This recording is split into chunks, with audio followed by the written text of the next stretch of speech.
Mr. Cousins, Ms. Crawford, Ms. Daly, Ms. Davis, Mr. Golding, Mr. Graham, Dr. Guy, Ms. Hamilton, Ms. Hannah,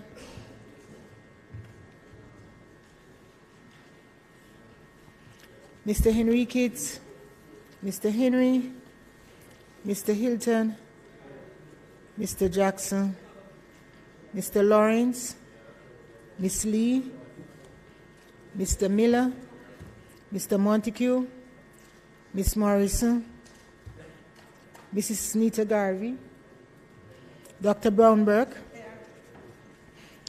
Mr. Paulwell, Mr. Phillips,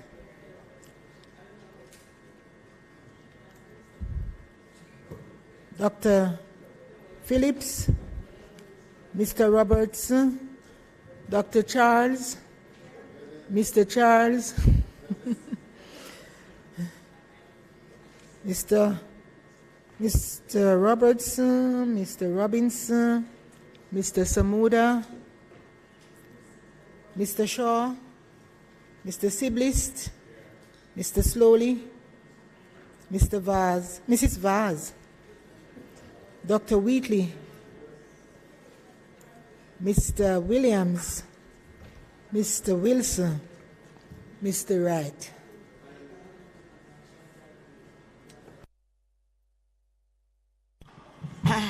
Members, once again, it gives me pleasure and it is my honor to welcome everyone to the sitting of this Honorable House this evening, Tuesday the 20th of June, 2023, when we will have the conclusion of the sectoral debate.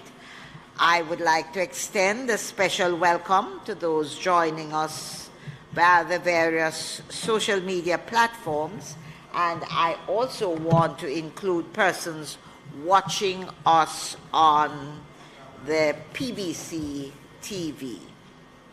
So we look forward to an interesting afternoon this evening. House Leader. Madam Speaker, I, as is customary, join you in welcoming members to the sitting today. And in keeping with the tradition of the continuation of the sectoral debate, and today being the closing of it, I beg to move that the agenda items ahead of public business be suspended so as to allow for the closure of the sectoral debate. May it please you, Madam Speaker. Members, the question before the House is that the items on the agenda be suspended and we go immediately to the item public business, where we will have the closure of the sectoral debate. Those in favor? Those against? The ayes have it. House Leader. Thank you, Madam Speaker. Madam Speaker, it is tasked to me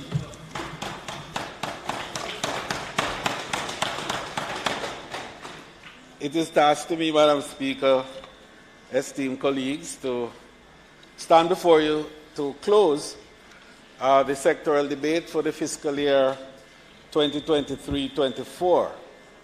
Indeed, Madam Speaker, it is a privilege and an honor to undertake this responsibility. I want to express my heartfelt gratitude on behalf of the government to all those who dedicated their time and energy to contribute meaningfully to this debate. We have examined numerous pressing matters that demand our attention and action in this deliberation. We have discussed the need for comprehensive healthcare reform to ensure the well-being of our citizens. We have deliberated on strategies to foster sustainable economic growth and create employment opportunities for our people. We have explored ways to strengthen our education system and equip our youth with the skills they need to thrive in a rapidly evolving world. We have explored security and legal measures aimed at enhancing the security of our people and, importantly, safeguarding the rights of our people. These, Madam Speaker, are just few examples of the critical issues brought to the forefront during this debate. I want to sincerely thank my esteemed parliamentary colleagues for their valuable contribution throughout this year's debate. And I think we can say that our Prime Minister, the Most Honourable Andrew Holness, has given and maintained the steady hand and sterling leadership in enabling this Parliament and the ministerial cadre to deliver on the promise to the people. Madam Speaker, it is to you also that I want to offer my heartfelt gratitude for the unwavering commitment that you have shown in steering parliamentary affairs of our nation with exceptional skill and dedication. I also want to express my gratitude to my Deputy House Leader, the Honourable Olivia Babsy-Grange, for always keeping her hand on the wheel, and of course, especially because of my own responsibilities that take me away so often to do the work that has to be done. And Honourable Olivia Grange has been there to hold the hands, and a steady hand it has been indeed. Madam Speaker, to the Clerk of the House and her very efficient team for the wonderful job that they have done in enabling the smooth running and functioning of the sectoral debate throughout. The opposition business leader himself and his team for the collaborative effort to enabling a smooth functioning throughout the process. So, Madam Speaker, as we conclude the sectoral debate, I think it is important and crucial that we reflect upon and emphasize some of the key issues that were raised during the period. Although, Madam Speaker, it is impossible to address every point in detail, I want to acknowledge the exceptional quality of the presentations and to commend the speakers for their genuine commitment and professionalism. The depth of knowledge and the spirit of constructive dialogue that permeated this debate have greatly enriched our understanding of the challenges and opportunities before us. Madam Speaker, before diving into some of the many salient issues raised in the sectoral debate, I want to quickly give a brief update on some of the major developments in the tourism industry beyond what I have already spoken of in my opening presentation. And indeed, Madam Speaker, it will be, as I said, brief indications. Madam Speaker, this period of what we call the summer in tourism, 2023, will become the most successful summer in the history of tourism in Jamaica.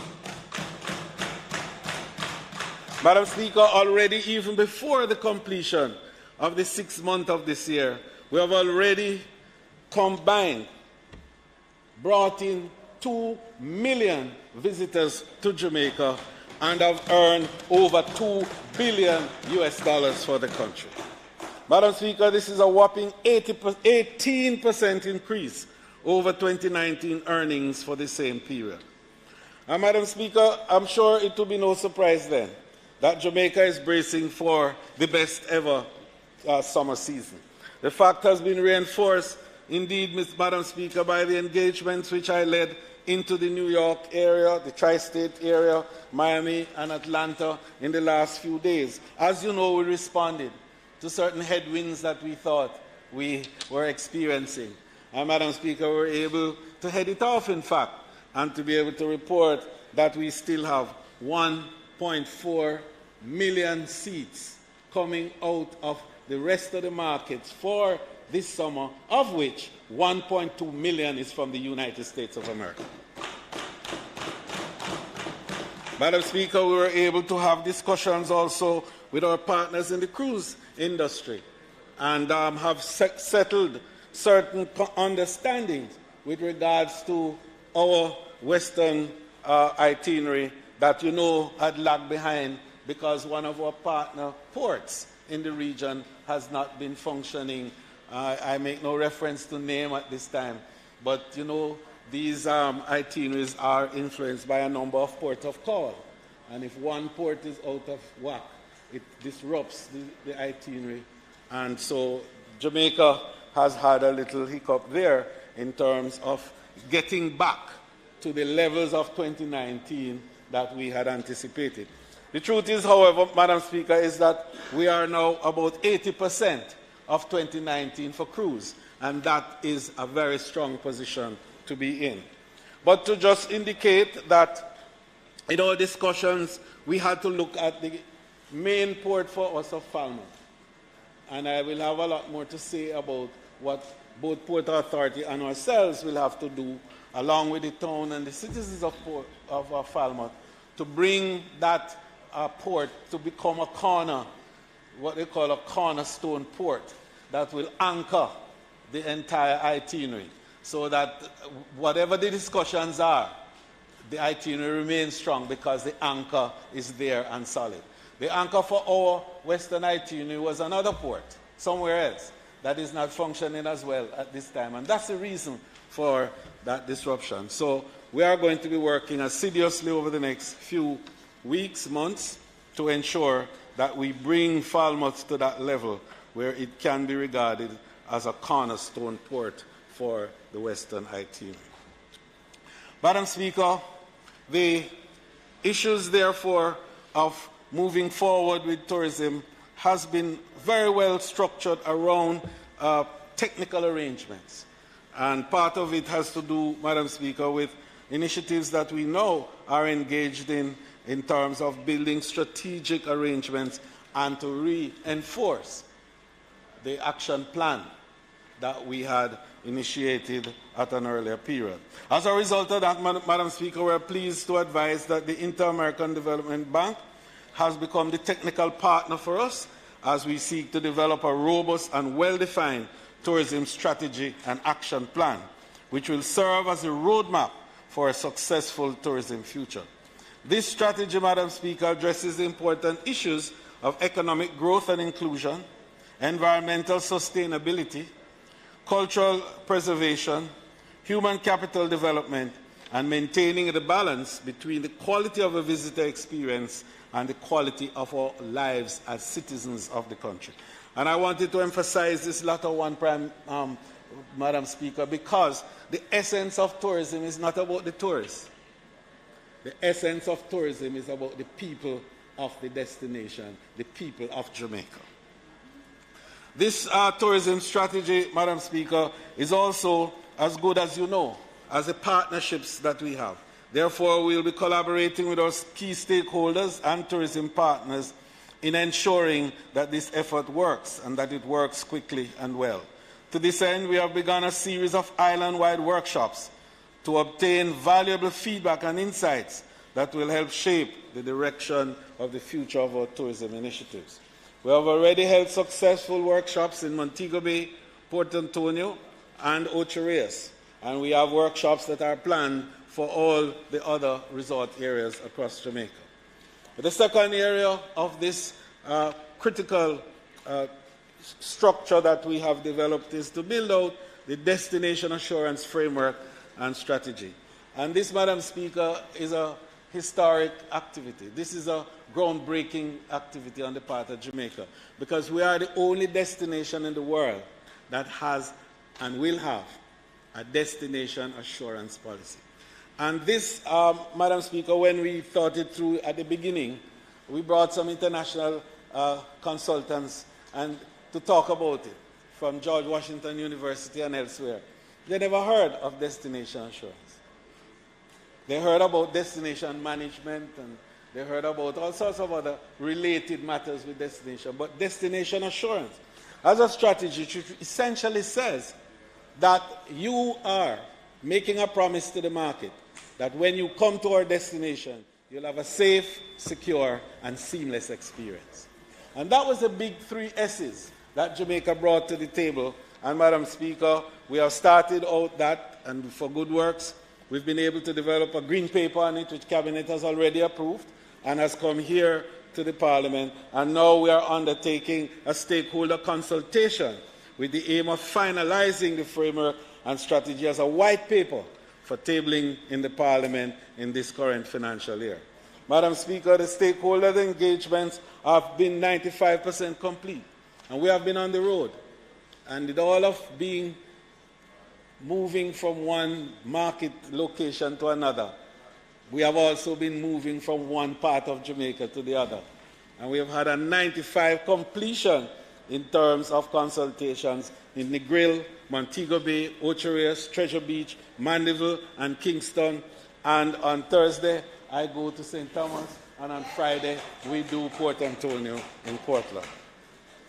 Madam Speaker, so the first cohort of the Tourism Enhancement Incubator Program, and I think that this is something we spoke about in my earlier presentation, and it's again another earth-shaking and innovative move by Jamaica, which is the only destination which has a tourism innovation incubator. And we have worked with the University of Technology, utilizing their labs, and we've been able to bring together, Madam Speaker, 11 teams with 11 unique business ideas that are now participating in the venture. And I wanted to make the point about the innovation incubator, because tourism is driven by ideas. And as we speak about experiences, and the future of the destination has to be driven by experiences. There's no question about it. Experiences are going to be derived because new ideas have come into play. New systems have been brought into play. New attractions are there. New methodologies, new business models, new ways in which people are using their skills and their knowledge to create products which respond to the passions of people. Because that's why people travel. They travel to fulfill their passions. And therefore, we must build products around their passion points. And once you do that, then your market will always be strong and your destination will become to mind. So, Madam Speaker, we have had so far a 10-month program with these incubatees, and that program will end with a highly anticipated pitch event. And I think those of you who have been looking around on incubation activities will recognize what a pitch event is. And this pitch event, Madam Speaker, brings a group of potential business partners and investors and funding agencies together. The goal of this event is to secure sufficient interest from key stakeholders, which will hopefully result in business arrangements. The pitch event is slated to take place in September of 2023. And by the end of the program, participants would have validated their business ideas, determining whether to continue as planned or to pivot, and in some cases, develop businesses to be fully operational. Madam Speaker, this is what we're saying. Ideas converted into material things with a value and a price. What we are saying is that we are incentivizing ideas, and we have put together the $40 million from last budget, which brought these 11 teams together. And now their ideas are at the stage where we can bring partners in to bind to the ideas. And so there are 3 stages now that they will go to after this. And that is to either go now into equity partnership. That is to say, these young people from different parts of Jamaica, from different socioeconomic background, who only asset is ideas. We've been able to say to them, now that your ideas have reached that point of conversion, you can decide whether you're going for equity partnership. Are you going to work with somebody and have them become partners with you in realizing your entrepreneurial dream? Or are you going to be acquired by a business? In other words, are you going to offer your product now to a business, to a going concern, to buy into you, like the fish tank arrangement, the sharks? Yeah, the shark tank, as we say, right? Or thirdly, are you going to access now a loan funding arrangement through our tourism innovation facility? And so that facility, Madam Speaker, we've put $100 million from our TEF funds. And you know, we had that arrangement with the Exim Bank, that where we put $1 billion there, and that $1 billion is a revolving, has accreted earnings that allow us now to be able to take 100 million from that to make that available to these young people with new ideas for tourism development. And so we are going to establish now, Madam Speaker, what we call the Tourism Innovation Challenge. And the team at the TEF have been working assiduously to secure the necessary partnerships and approval to operationalize this arrangement. And this will then be a loan and a grant combination. So what we're looking at is probably a 90-10. There was a talk about a 70-30, but we realize the difficulty because these young people who are coming, their asset is ideas. So the minute you begin to talk, and they have a ceiling of up to $10 million of exposure. So if you say 70-30, it means they have to find $3 million. And they just leave school, or they're just coming out of where they can find $3 million from. So we're looking at a 90-10 arrangement. And, Madam Speaker, we believe that the loan component, and we've been talking to private sector entities that can also absorb this arrangement and to treat it in the way that they treated the program that we have for the small business, where, you know, the small tourism enterprises can borrow up to $5 million from certain financial institutions at a low interest rate of 3% and a repayment period of 5 years. And they can then be able to replenish their stock, buy a new car, you know, repair their broken facilities, and to be able to function efficiently and well in the industry. So, Madam Speaker, the requisite MOU has been drafted and will be submitted to Cabinet for approval. And the facility, we hope, will become operational in the 3rd quarter of this fiscal year. Madam Speaker, I feel very strongly about this because in creating the new entrepreneurial group for tourism, we are going to have to make sure that our young people have a chance, and so that the future of tourism is not going to be locked into external arrangements and necessarily more and more foreign investors, but more and more local investment into the tourism sector.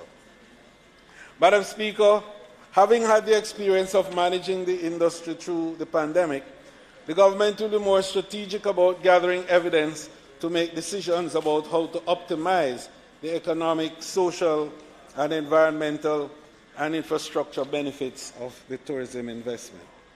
During the coming year, my ministry will conduct a tourism economic impact study, which seeks to identify the economic, fiscal, social, and environmental impact of the development of an additional 20,000 new rooms to the Jamaican stock. Madam Speaker, this advent of 20,000 new rooms over the next 5 to 10 years will be the largest single investment flow in the tourism in history in Jamaica. And it will be done under this administration, the Andrew Holness administration of Jamaica. So, Madam Speaker, the study will identify and evaluate the potential impact of the proposed development on gross domestic product, foreign exchange earnings, investment, and government revenue and expenditure. It will identify and evaluate the potential impact of the proposed development on income and employment, both direct and indirect. It will identify and evaluate the potential impact of the proposed development on key related sectors such as agriculture, construction, manufacturing, and entertainment. It will identify and evaluate the potential impact of the proposed development on infrastructure needs, the environment and the people, particularly, Madam Speaker, housing, transport, and recreation. Madam Speaker, it will provide recommendations to mitigate potential negative impacts while capitalizing on positive impacts. That is to say, Madam Speaker, to look at the carrying capacity for the areas that are going to have these new hotels and these new attractions, and to make sure that the imposition of these assets within those areas is that have a negative impact on the environment itself. And finally, Madam Speaker, to provide a credible rigorous evidence-based information system to inform the public of the awareness and value of the tourism industry to Jamaica. Madam Speaker, this is the most substantial increase in room stock over the shortest period of time in the history of Jamaica, and it represents a unique transformative moment, and we must seize the moment to obtain the maximum social and economic benefit. Madam Speaker, just to close that section to indicate, if tourism today, with 30,000 rooms as we are, is a driver of the economic growth process and is contributing such a large portion, not only of GDP, but of the growth on an annualized as well as a quarterly basis. Think of what 20,000 more rooms will do in terms of the impact that it will have on our economy and the well-being of our people. So, Madam Speaker, there can be no development of this magnitude without an emphasis on how tourism links into the other elements of the economy. Because, as you know, tourism doesn't exist on its own. It exists only because many other elements are existing and performing well. So, Madam Speaker, the Tourism Linkage Network under the Tourism Enhancement Fund has expanded to include various industries that contribute to the growth of our sector. Agriculture, Madam Speaker, plays a crucial role in supporting tourism. So through the Agro-Linkage Network, ALIX as we call it, small farmers are directly connected with the buyers in the tourism industry, benefiting, of course, the local agricultural economy.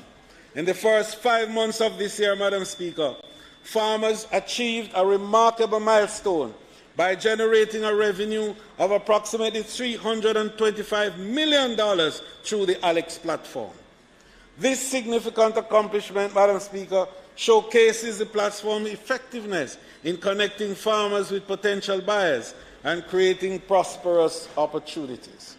Furthermore, in the preceding year of 2022, the ALIX portal facilitated the sale of agricultural produce valued at $330 million. So, Madam Speaker, just to indicate the growth in this area, in that a full year of 2022 generated $330 million, and half a year, less than half a year, 5 months of 2023 has already accrued $325 million of sales for the farmers of Jamaica.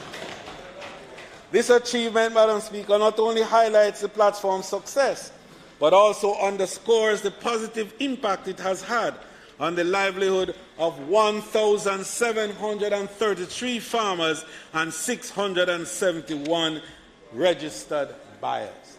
And, Madam Speaker, think of what 20,000 more rooms will do in terms of doubling, tripling, and quadrupling even that kind of impact on our farming community. Madam Speaker, we developed also the Agriculture Food Safety Manual and conducted sensitization sessions with over 400 farmers. So through the Tourism Linkages Network, water shortage and drought periods were identified as barriers for community farmers supplying the tourism sector. To address this, we donated water tanks to farmers in St. Elizabeth, St. James, St. Anne and Trelawney. In the first phase, 50 tanks were given to farmers in St. Elizabeth, 20 to farmers in St. James, and in the second phase, 200 tanks were donated to farmers in St. Anne and Trelawney. We will continue this initiative in 2023 to support small farmers while spreading the tourism benefits to all. Madam Speaker, the tourism sector continues to be hampered, as you know, by the issues relating to supply chain disruptions, particularly in terms of human capital. So the Ministry's training arm, the Jamaica Center for Tourism Innovation, in response to this situation, is proposing a strategy for attracting new recruits and helping them prepare for available jobs. Madam Speaker, with the support from our partners, the JCTI is moving to recruit team members from among our students graduating from high school. And I think that members should recall that we have, for the first time, a tourism associate degree program in hotel management and customer service for the sixth formers of 30 high schools across Jamaica. The goal, of course, is to attract 2,000 and to, in fact, go in the end to 3,000 candidates. So, Madam Speaker, the JCTI is a division of the Tourism Enhancement Fund, and we have been partnering with Heart NTA to develop a job readiness program specifically for new entrants to the tourism sector. Successful candidates will receive, of course, the NCT VET certificate. And, of course, they will participate in the Level 4 program, which the Prime Minister announced in his budget presentation. Madam Speaker, in addition to these successful initiatives, the Hospitality and Tourism Management Program is another critical component of the government's Human Capital Development Initiative. In June of last year, 99 high school students completed the 2-year program and received their certificates from the American Hotel and Lodging Institute. One of those from Anchovy High School in your constituency, Member Davis in St. James, had a perfect score of 100 out of 100, and now she is properly placed in job in a proper facility in tourism. Madam Speaker, the result of this, of course, is that the 168 students from last year's program found jobs immediately in 3 of the outstanding hotels in Jamaica. And the third cohort, which we expect to graduate later this year, Madam Speaker, they have 303 students that are in 14 high schools across Jamaica. 150 of these students, Madam Speaker, who are 18 years and older, are doing their internship now at Sandals, at Altamont Court, at AC Marriott, and at Gulfview Hotel. The hoteliers are excited to meet these young people and have all been placed in departments of their choice. And Madam Speaker, we are concluding our discussions now with UTEC, with the University of Malaga, and with the university in Austria to establish programs for the supervisory and management layers within the industry so that our Jamaicans will be trained and developed to assume the responsibility for the highest level of leadership in the tourism industry of the future. Madam Speaker, the Tourism Product Development Company is committed to community tourism, which goes beyond the traditional tourist hotspots and venture into the heart of several neighborhoods. By investing in the development of community-based tourism, TPDCO recognizes the potential for sustainable economic growth.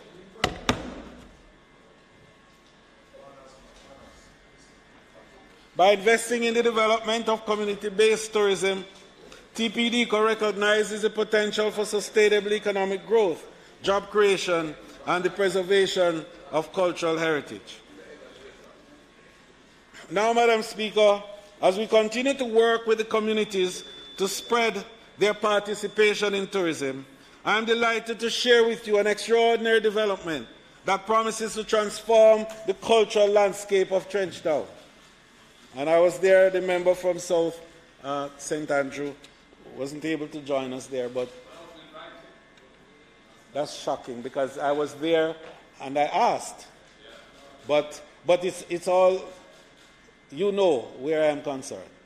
So, and in fact, it's the Vin Lawrence Center in Trenchtown. And what we did there was to look at underutilized space.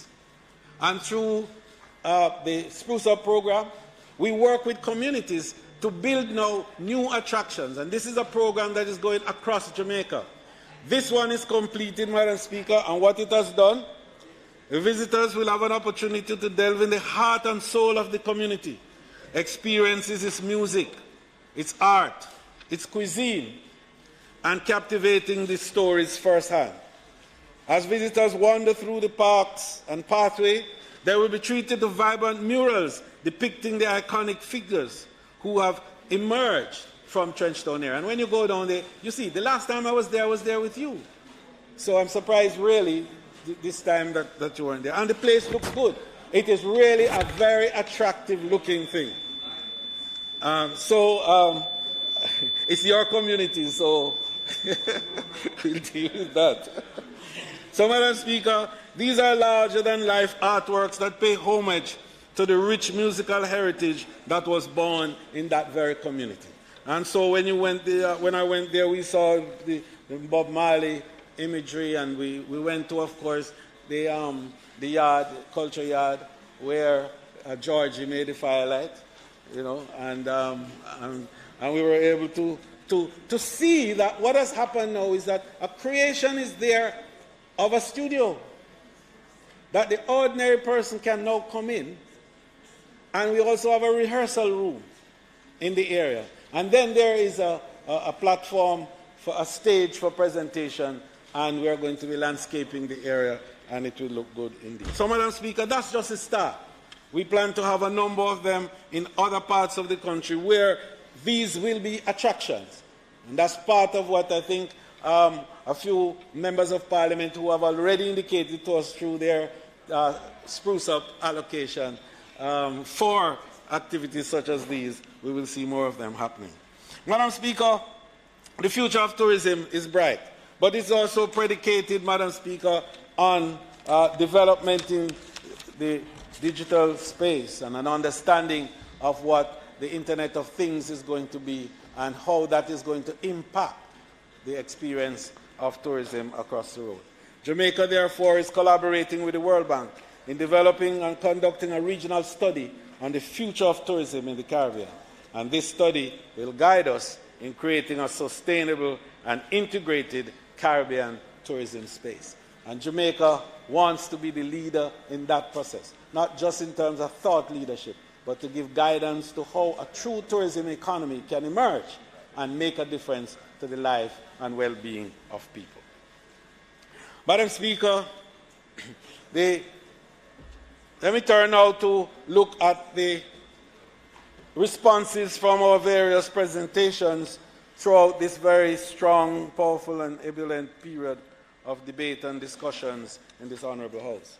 Madam Speaker, the Office of the Prime Minister, with direction then from the Minister without Portfolio, the Honourable Floyd Green, indicated the plans of the government to eliminate the need for life certificates to verify the living status of prisoners. This will be pensioners. I'm sorry, Madam Speaker. It's the Minister, but there are people too, right? This will be done, Madam Speaker, instead of by way of introducing a new national civil registration electronic-based solution that will be facilitated through the inception of the National Identification Needs Project.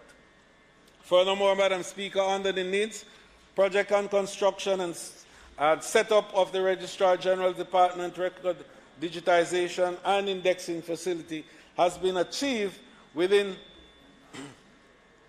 wherein it will be utilizing a digital and digitized index, and we will have more than 2,300 civil records that will be brought under this arrangement.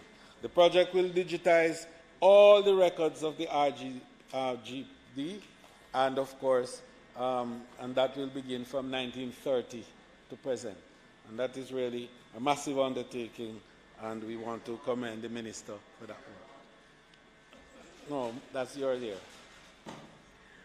NIDS has also launched a technical pilot program to stimulate and forecast the implications of its implementation so that the necessary adjustments can be made before its full rollout. Furthermore, Madam Speaker, in order to meet the needs of visually impaired customers, the RGD will be embarking on printing birth certificates in Braille. The RGD also plans to implement mechanisms to facilitate online will drafting, which is aimed at making it easier for people to write wills and register them so as to significantly reduce family or relational conflicts over the distribution of assets within an estate. Madam Speaker, the RGD has also expanded the location of its branches so as to make it easier for citizens to utilize their services no matter where they live. Furthermore, the RGD plans to integrate more automation and technology into its operation so as to reduce processing times. Madam Speaker, this simple but powerful statement indicates how effective the NIDS will be in ensuring facilitation of the ordinary persons in Jamaica for the services that are offered in the nation. Madam Speaker, the government is preparing to implement a 40 billion road improvement project to modernize more than 2,000 roads island-wide under the shared prosperity through accelerated improvement to our road network, otherwise called the SPARK program. The Minister without portfolio in the Ministry of Economic Growth and Job Creation, the Honourable Everett Warmington, noted that government is moving to ensure that the engine of growth is improved, modernized, and positioned to perform at its optimum. The Minister noted that the vision is to create a transport network that is safe, efficient, and reliable to meet the Jamaica's economic and social needs.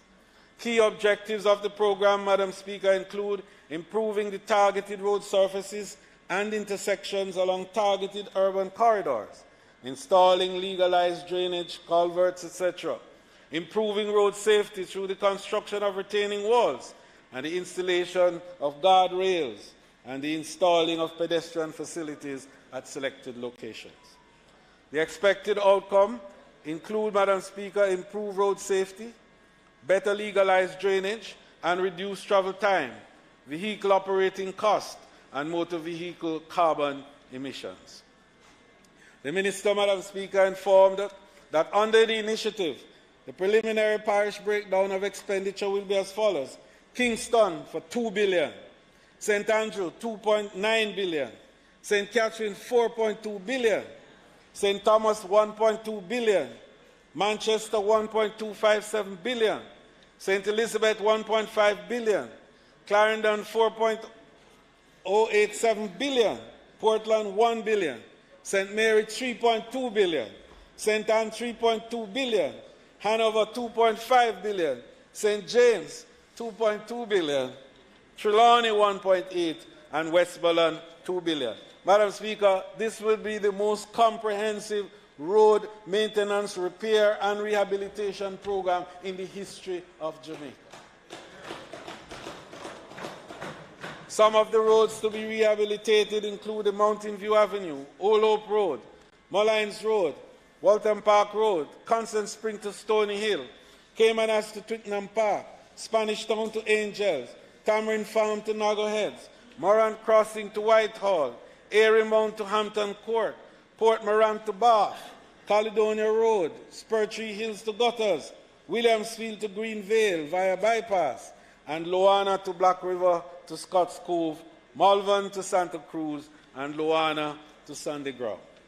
Other roads include Freetown to Four Parts, Crooked River to Pennant Dowse, Whitney Turn to Four Parts, Hope Bay to Orange Bay, Orange Bay to Windsor Castle, Rio Grande to Hope Bay, Halifax Bridge to Lucky Hill to Goshen, Port Maria to Islington, Alexandria to Brownstown, Discovery Bay to Brownstown, Ocho Township, Great River to Kew Bridge, Green Island to Negril, Lucy to Green Island, Adelphi to Kent, I think that's familiar, Barnett Street to Howard Cook Boulevard, Flanker Old Road, Albert Town to All Sides, Duncans to Long Pond, Salt Marsh to Kent, and Negril to the parish border, and then Ferris to George's Plain, I think I know that place, and Negril to Negril Lighthouse.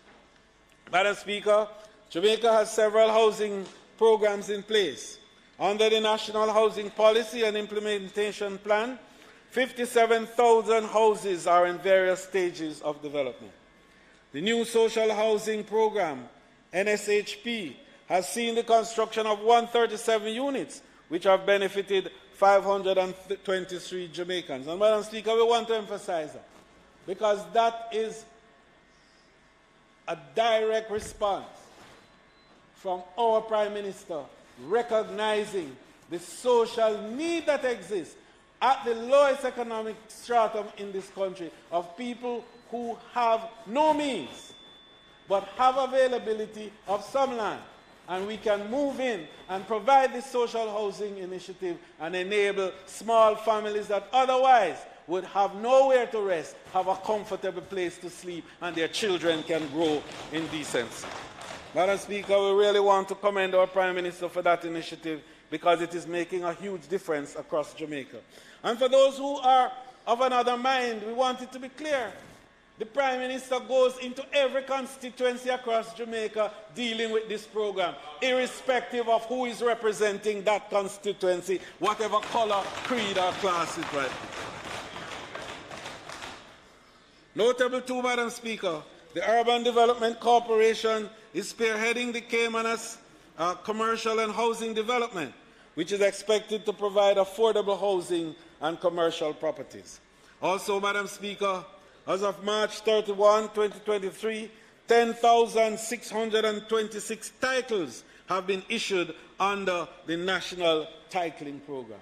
Madam Speaker, the importance of titles as a representation to show the ownership, but more important, Madam Speaker, to give capacity to convert dead capital into wealth is something that is at the heart of the prosperity agenda of the administration of Andrew Holness. And we are excited about ensuring that more and more of our people will have this legal representation, which will allow them to utilize that asset to leverage economic wealth, whether through loans or through other types of economic activity. And they can pass on at the end to their children, their grandchildren, and their great-grandchildren a piece of the wealth that they generated while they were alive. And this is great, Madam Speaker. Madam Speaker, further, the Factories Corporation of Jamaica is in the process of creating an additional 1.5 million square feet of rentable space for modern infrastructure for retail, manufacturing, government services, logistics, and BPO industries to optimize its non-performing assets. Additionally, construction on the talked about new Houses of Parliament, Madam Speaker, will begin in the second quarter of 2023-2024 financial year, and it is slated to be completed in 2025. I'll have a little more to say on that when we talk about the Parliament. The government has also, Madam Speaker, distributed water tanks across the island in a bid to increase access to water. NWC is also working to replace aged transmission lines along several corridors under the South Coast Highway Improvement Program and have completed the Spanish Town Road transmission main replacement with the Royal Port Royal Transmission Replacement Project to begin very soon. Extending, Madam Speaker, NWC's range would see its services being extended to rural and peri-rural communities, for example, with the Greater Mandeville Water Supply Improvement Project. The wastewater treatment plants in St. Thomas, Portland, St. Mary, St. Catherine, and Clarendon, Madam Speaker, will also be upgraded to ensure safe public health conditions for all. Madam Speaker, I would like to touch on a significant initiative that was announced by my colleague, Minister of Education and Youth, the Honourable Favour Williams. She indicated the work of the Jamaica Education Transformation Commission that it continues with focus on transformational efforts covering governance, administration, leadership, and legislation, early childhood education, curriculum teaching and teacher training, and tertiary sector through the TVET, infrastructure, and technology and finance. These are very hefty. We're doing well. Madam Speaker, I ask that the Minister be allowed sufficient time to complete his presentation. Members, the question before the House is that the Minister be given sufficient time to complete his presentation. Those in favour? Aye. Those against? The ayes have it. Minister. Thank you, Madam Speaker. Madam Speaker, I'd just like to repeat that element because I think that the work of the Jamaica Education Transformation Commission which the Minister spoke so passionately about, continues, Madam Speaker, with focus on transformational efforts covering governance, administration, leadership and legislation, early childhood education, curriculum, teaching and teacher training, the tertiary sector, the TVET, infrastructure, technology, and finance. Madam Speaker, in addition, Minister Williams pointed out that the Education Act and Regulation is in need of amendment. Therefore, a working draft of legislative proposals and a draft cabinet submissions have already been prepared. She indicated, Madam Speaker, that Cabinet has also approved the development of a national children's policy, which will provide a comprehensive legislative framework in relation to children issues in Jamaica. Work continues on the National Plan of Action for an integrated response to children and violence. With this in mind, several legislations are under review, namely the Child Care and Protection Act and Regulation, the Child Care and Protection Act Section 24, the Children Adoption of Act, and the Children's Guardianship and Custody Act. Other policies, Madam Speaker, that the Ministry is working on are the Student Dress and Grooming Policy, Special Education Policy, the National Safe School Policy, the National School Nutrition Policy, the Language Policy, and the Higher Education Policy.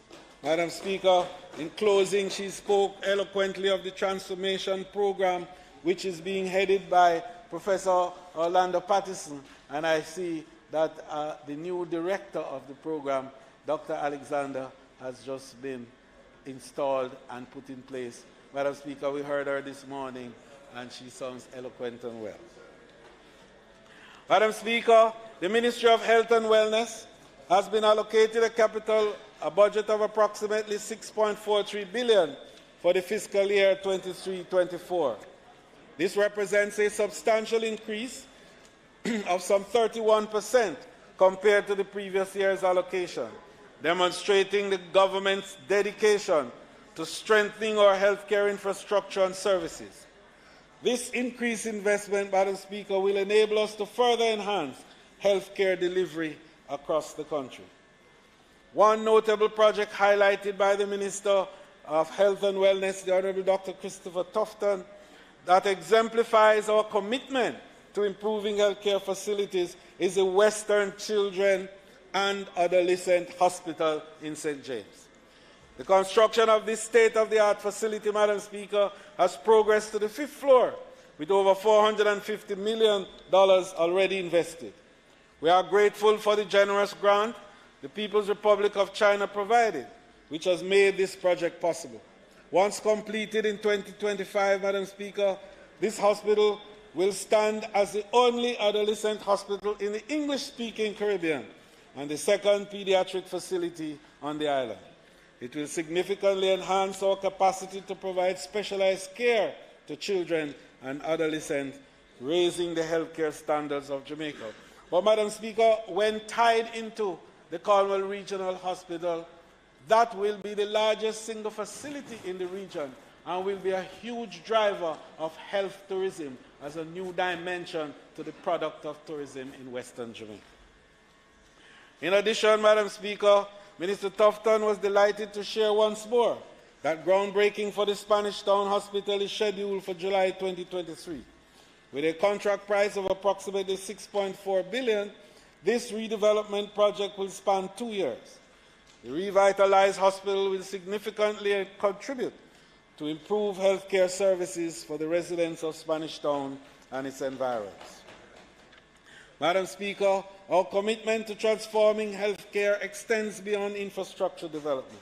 Over the years, we've made significant investments totaling approximately $4.4 billion in more than 100 health facilities across the island. These investments have modernized and right-sized primary healthcare institutions and enabled us to meet the evolving healthcare needs of our citizens. Furthermore, the government has established over 2,000 permanent posts for doctors within the public health sector. This significant milestone, Madam Speaker, reflects our commitment to strengthening the healthcare workforce and ensuring the availability of skilled professionals to provide quality health care across Jamaica. Unlike short-term contracts, these permanent posts provide stability and allow for long-term planning and service delivery. This includes, Madam Speaker, 789 doctors currently in the system, with an additional of 1,112 new posts to be filled over time and 140 positions established to support the response to the COVID-19 pandemic. These, Madam Speaker, over 2,000 permanent posts will undoubtedly positively impact the quality of healthcare services for the people of Jamaica. Madam Speaker, recognizing the increasing number of high-rise buildings in urban areas, the local government and community development minister, the Honourable Desmond Mackenzie, is taking proactive measures to better respond to emergencies. In this end, we have allocated funds to purchase fire trucks equipped with extended ladders.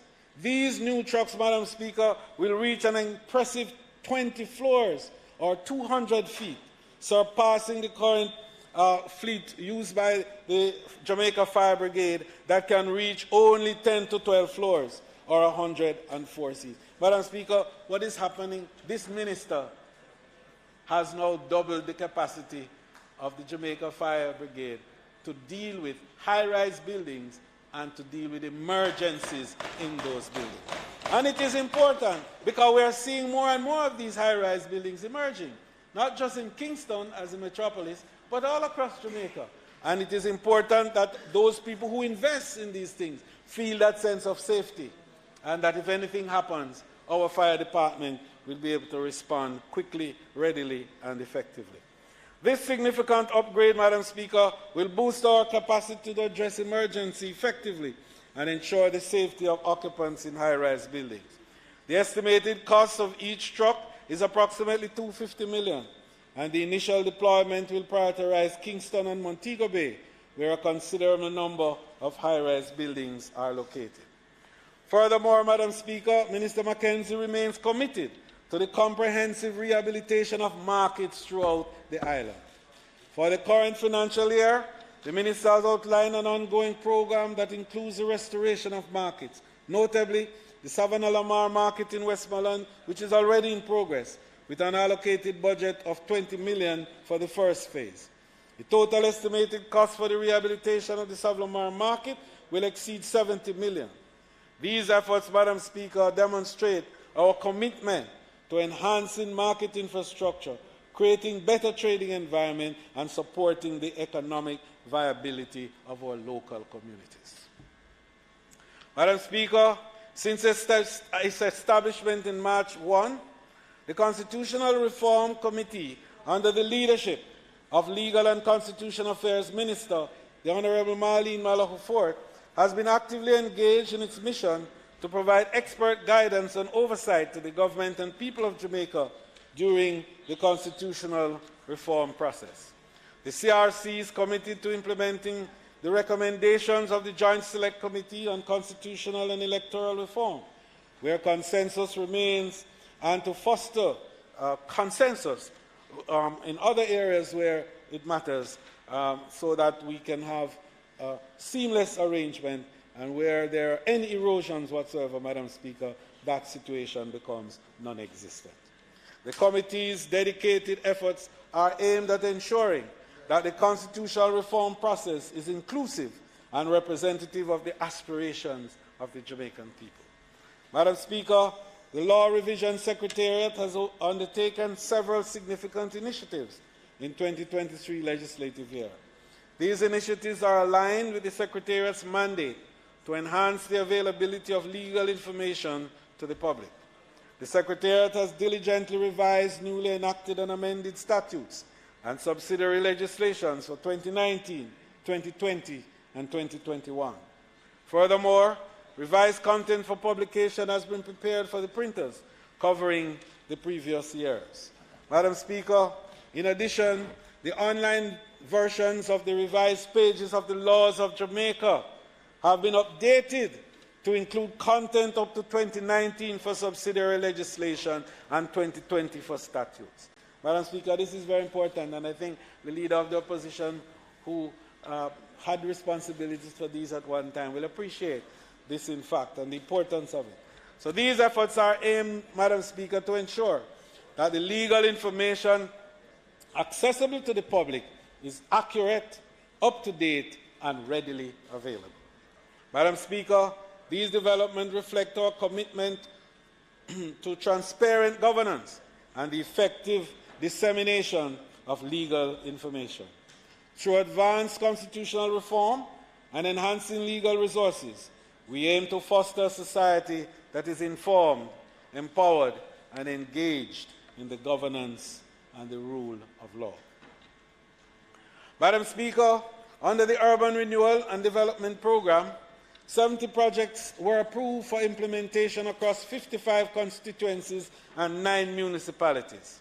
In addition, 6 projects were approved for execution in the zones of special operations, ZOZO, of Augustown and Savannah. Notably, we have completed 51 projects with a total expenditure of $43 million.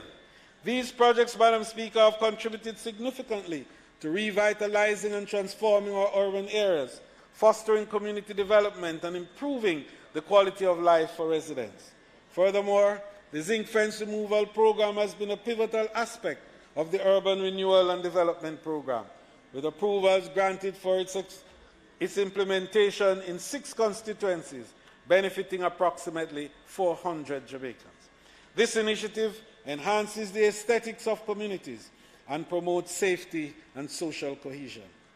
Madam Speaker, the government remains committed to the land titling program, recognizing the importance of land ownership and its social-economic implications.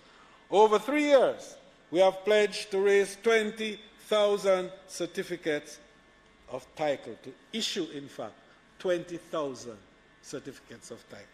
I am pleased to report that as of March 31, 2023, the program has achieved an impressive 74% outturn, with 10,626 documents issued against a target of 14,400 titles.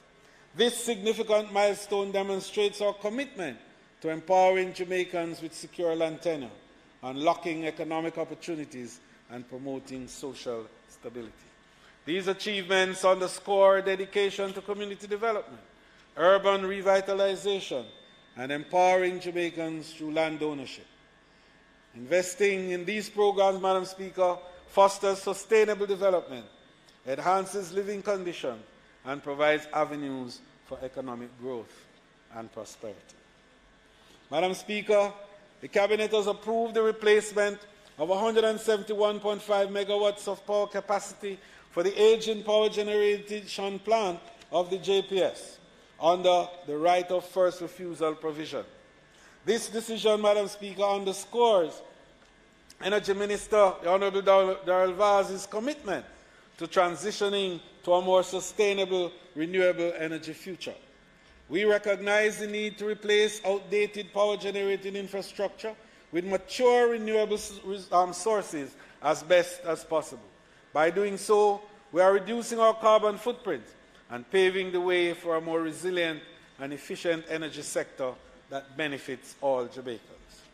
Furthermore, Madam Speaker, I am delighted to inform this Honourable House that the government has allocated approximately $835 million for research and development in this current fiscal year. This represents an increase of $47 million, or 6% compared to the previous year's allocation. This significant investment underscores our commitment to fostering innovation, scientific advancement, and development of new technologies in Jamaica. Research and development, Madam Speaker, are critical, as is well known, and vital for driving economic growth, to promote sustainable development, and to address the challenges of our time. By increasing our investment in this crucial area, we position Jamaica as a hub for innovation and for knowledge-driven industries. Madam Speaker, we also recognize the importance of supporting the international competitiveness of our local manufacturing and productive sectors. To this end, the Ministry has granted a $28 million increase to the Scientific Research Council to upgrade its analytic labs. This investment, Madam Speaker, will enhance the capabilities of the SRC in providing state-of-the-art testing and analysis services to our industries. By improving the infrastructure and resource availability to the SRC, we are empowering our local manufacturers to meet international standards, drive innovation, and seize new market opportunities. Madam Speaker, the Ministry of Mining and Transport, under the then Minister Audley Shaw, reported a remarkable rebound in Jamaica's aviation traffic.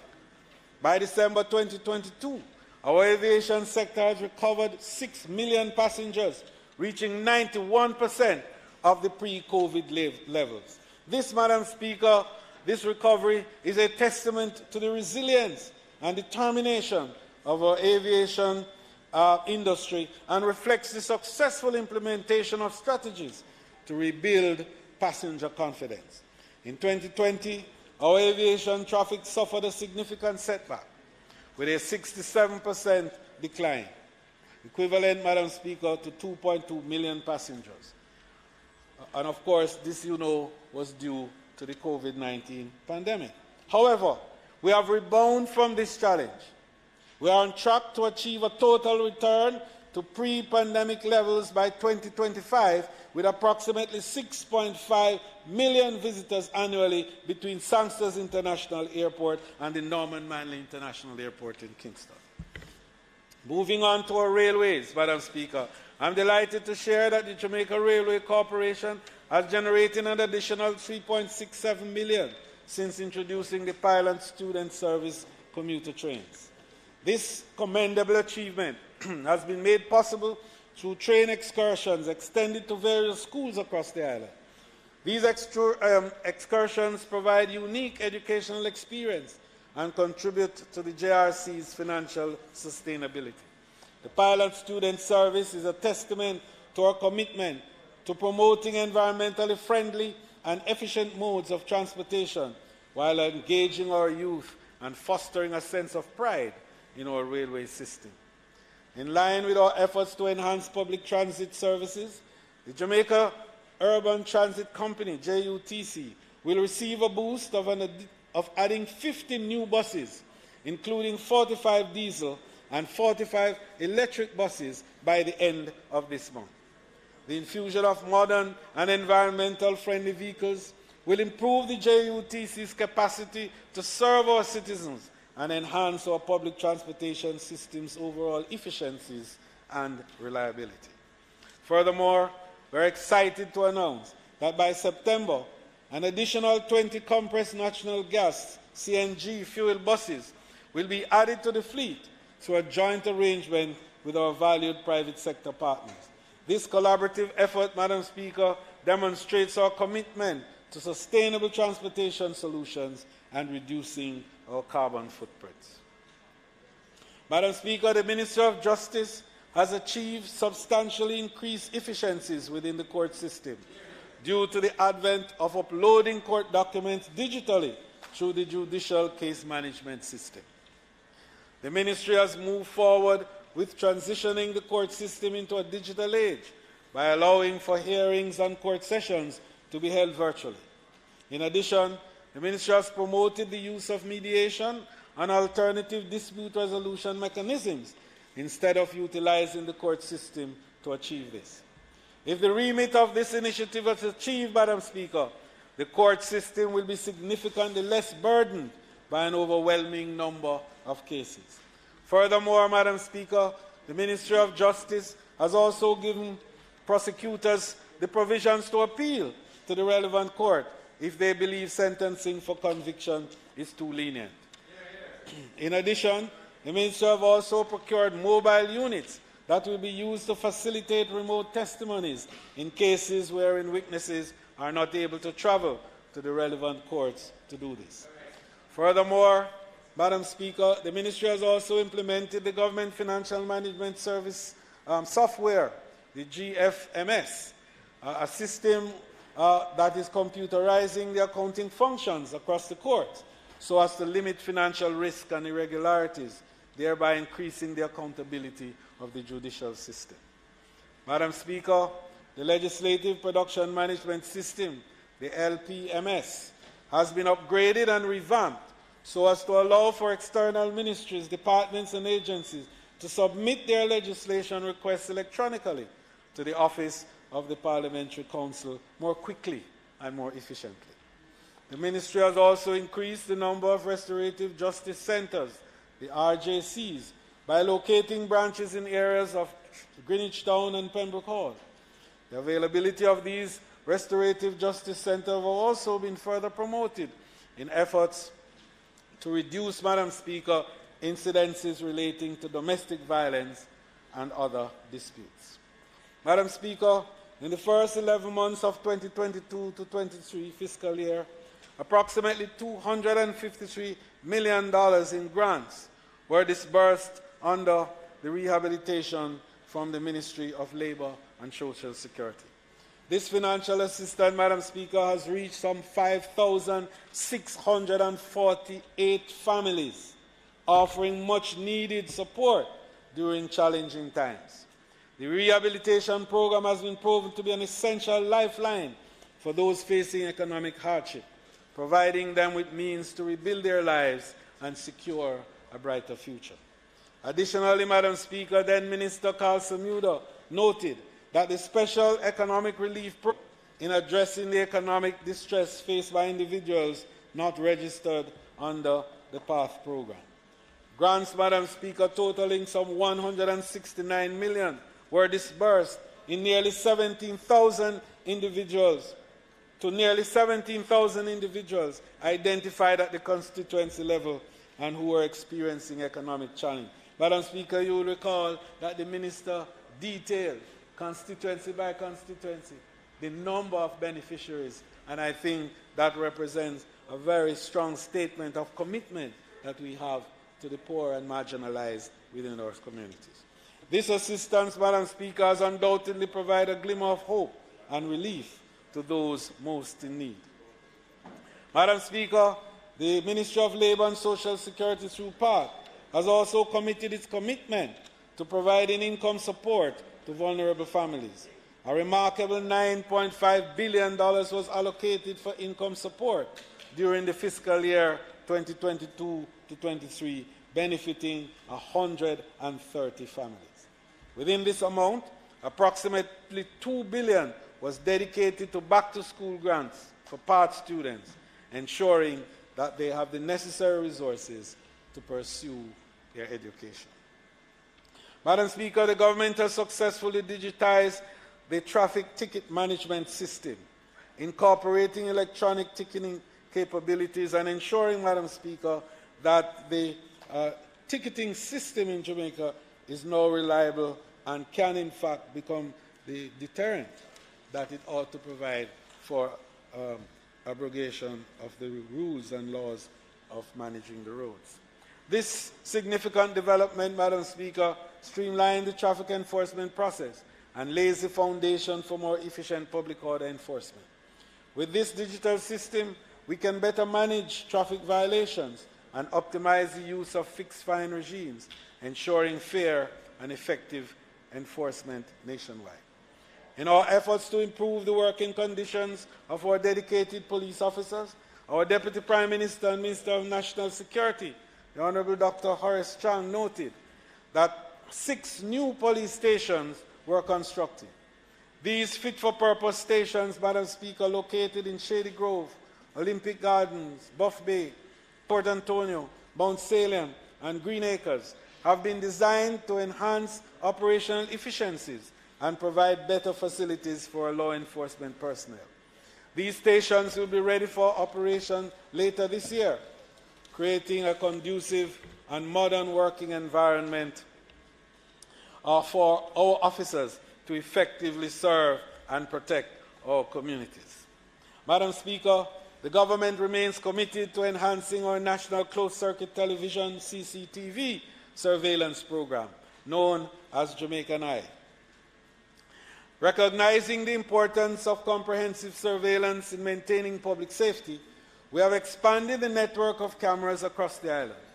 Over 860 government CCTV cameras have been installed in various townships, enabling better monitoring and crime prevention strategies.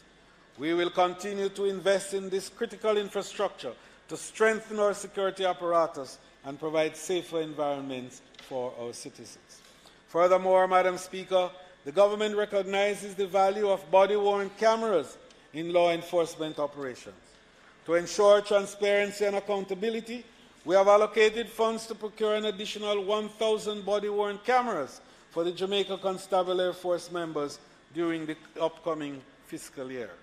These wearable recording systems will capture audio, video, and photographic evidence, enabling the documentation of law enforcement activities and supporting fair and just outcome. Our Minister of National Security, Madam Speaker, has been dedicated and committed to ensuring that the safety, security, and well-being of all Jamaicans at every nook and cranny of this country is secured under the programs of his ministry. Madam Speaker, I am pleased to announce that all farmers and fishermen in Jamaica now have increased insurance options to protect their lives and livelihood. We understand, Madam Speaker, the vital role that these hard-working individuals play in our agricultural sector, and we must provide them with the necessary tools and support to thrive in the face of challenges. The new offerings, Madam Speaker, include the GK General Insurance Weather Protect, a trigger-based microinsurance policy specifically designed to help non-salary income earners cope with the impact of extreme weather. Madam Speaker, this particular element of resilience is such a critical development, and I think it shows the concern, commitment, and sense of well-being that we are bringing to managing the affairs of small farmers in Jamaica today. Madam Speaker, this innovative policy, I think, lays the basis on weather conditions that we measure in each parish, ensuring that our farmers and our fishermen can receive the support they need when it matters most. And you know, Madam Speaker, those who are most vulnerable when there are weather disruptions are not the well-heeled, but are the small farmers with half an acre and 1 acre and 5 acres, who, when anything happens and there's flooding or there's any adverse weather condition, lose everything and have no cushion, and lose sometimes even their sense and their peace of mind. So this, Madam Speaker, furthermore, I think the Agriculture and Fisheries Ministry, the then Minister Pernell Charles, noted the expansion of the range of insurance products available to farmers and fishermen, covering areas such as life, health, and motorhome bundled insurance. Madam Speaker, this concept is one that, beyond farming, beyond agriculture, we would like to see in other sectors. This whole business of what is being called micro-insurance, microfinance, and also, Madam Speaker, this ability to bundle, to enable affordability of even the smallest and poorest of our workers. And I make the point against the background that we made a similar call to our insurance providers, particularly for those workers who are in the lowest quartile of the employment stream and who are the most vulnerable when disruptions hit. And how we can find a way to make employers work with these insurance companies to create these bundles and to be able to provide affordable insurance, microinsurance for these workers. Madam Speaker, these insurance options, I think, are a testament to our commitment to the well-being and prosperity of our agricultural community. We recognize the risk and uncertainties they face, and through these initiatives, we seek to provide them with peace of mind and a safety net for their hard work.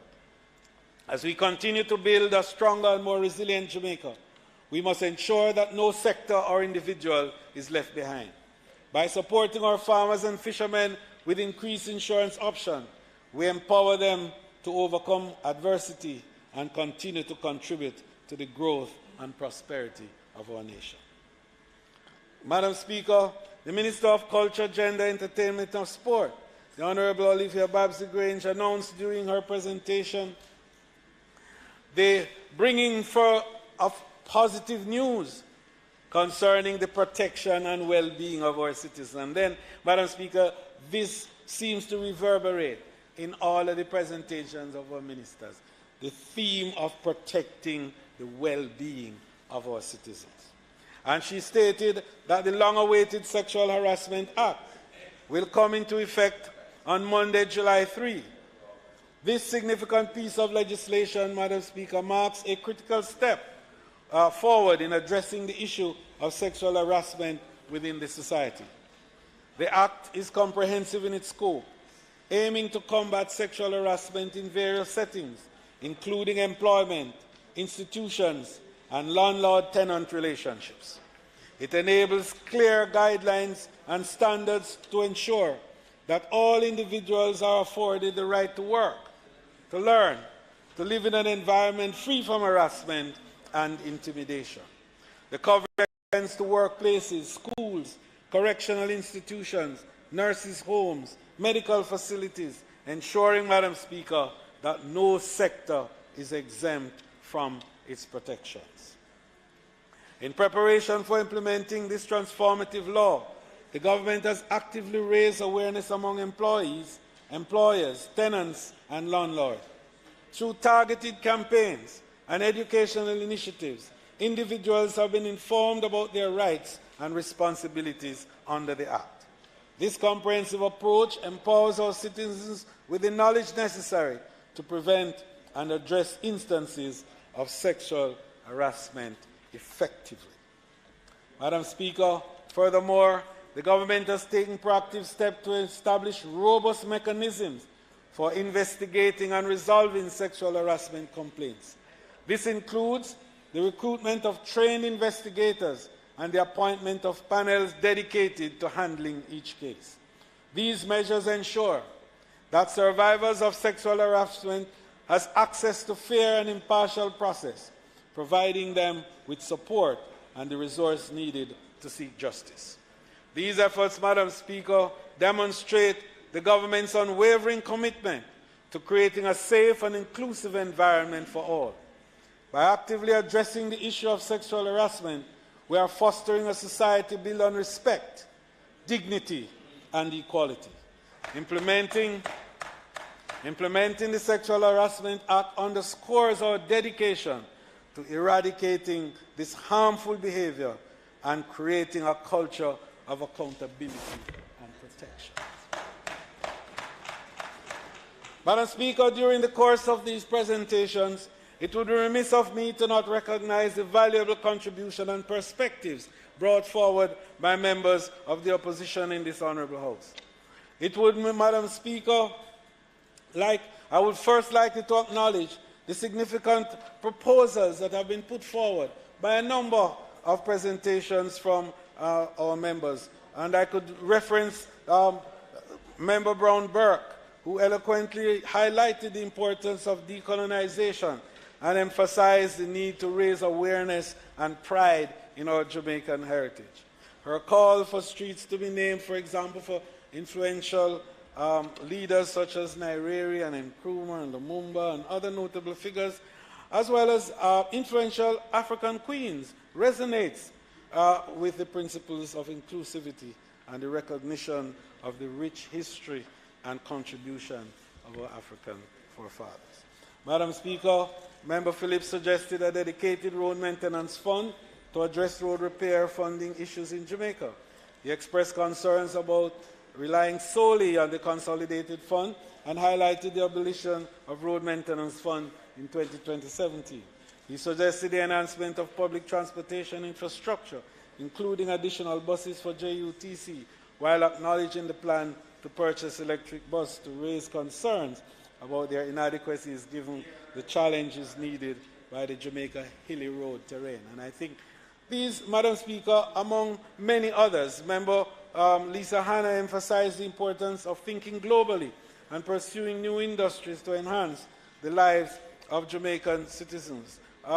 Member Paulwell was very eloquent in making recommendations in relation to the electricity and the supplies and the reliability, and also the issue of alternative energy and the management of our facilities. Madam Speaker, we benefited from a number of very positive and strong recommendations and positions in health from Member Guy, as well as in medical wellness, tourism, casinos, creative arts, and potential areas for economic growth, which were highlighted by a number of our speakers. Madam Speaker, overall, as you know, it would take us into the rest of the evening to go through the extent of the contribution of all our members to this debate. But I want to close that section by really saying how very pleased we are that we ended up with a robust debate over the period with an enormous amount of quality contribution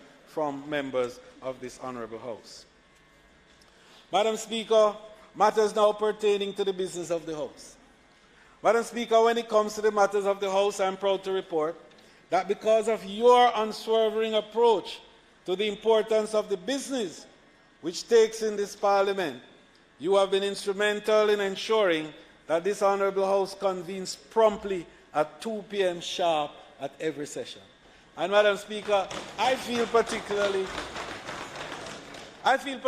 proud about this because I have been to several parliaments across the region. And some of our members, who I will indicate later on, have had the benefit of going to Parliament across the Commonwealth and even elsewhere. And I'm sure that in all the report, very few, if any, can counter the fact that this Parliament of Jamaica must stand in single digit among the parliaments of the world that start promptly on time at every sitting. Several members on both sides have also ensured that they are punctual, participate in the business of the Parliament, and remain in Parliament during the meetings. But I want to also indicate, Madam Speaker, that we want to improve this record of not just being able to say we start on time, but that we start in time with 63 members present at 2 p.m., and that is our objective.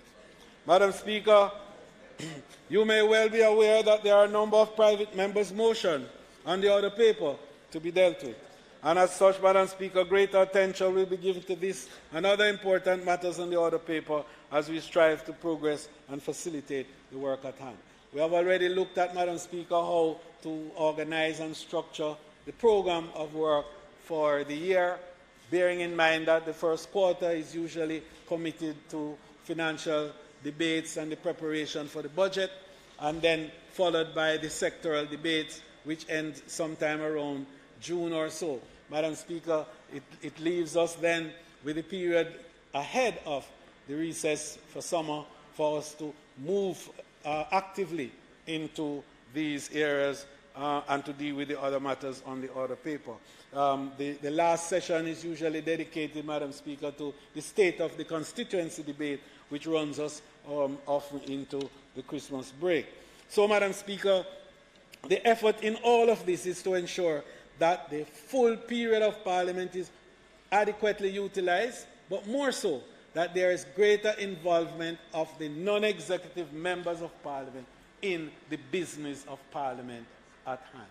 And we are going to be working with that, I think, when the Prime Minister has indicated his program shortly. Members will see how important it is going to be for us to pay more attention, in fact, to not just the business of the House, but we ourselves become more involved in ensuring that policies, programs, and plans of the executive are not only properly overviewed and full oversight is given to it, but also that we ensure that we become the guardian of that process. Madam Speaker, of worthy mention also is that the House convened 61 sessions during this period, Madam Speaker. And I think that this is important also for us to recognize that these sessions are going to increase in the coming period. There have been talk about a possible Thursday sitting. We're looking at that. just to ensure that all the business of the House gets completed.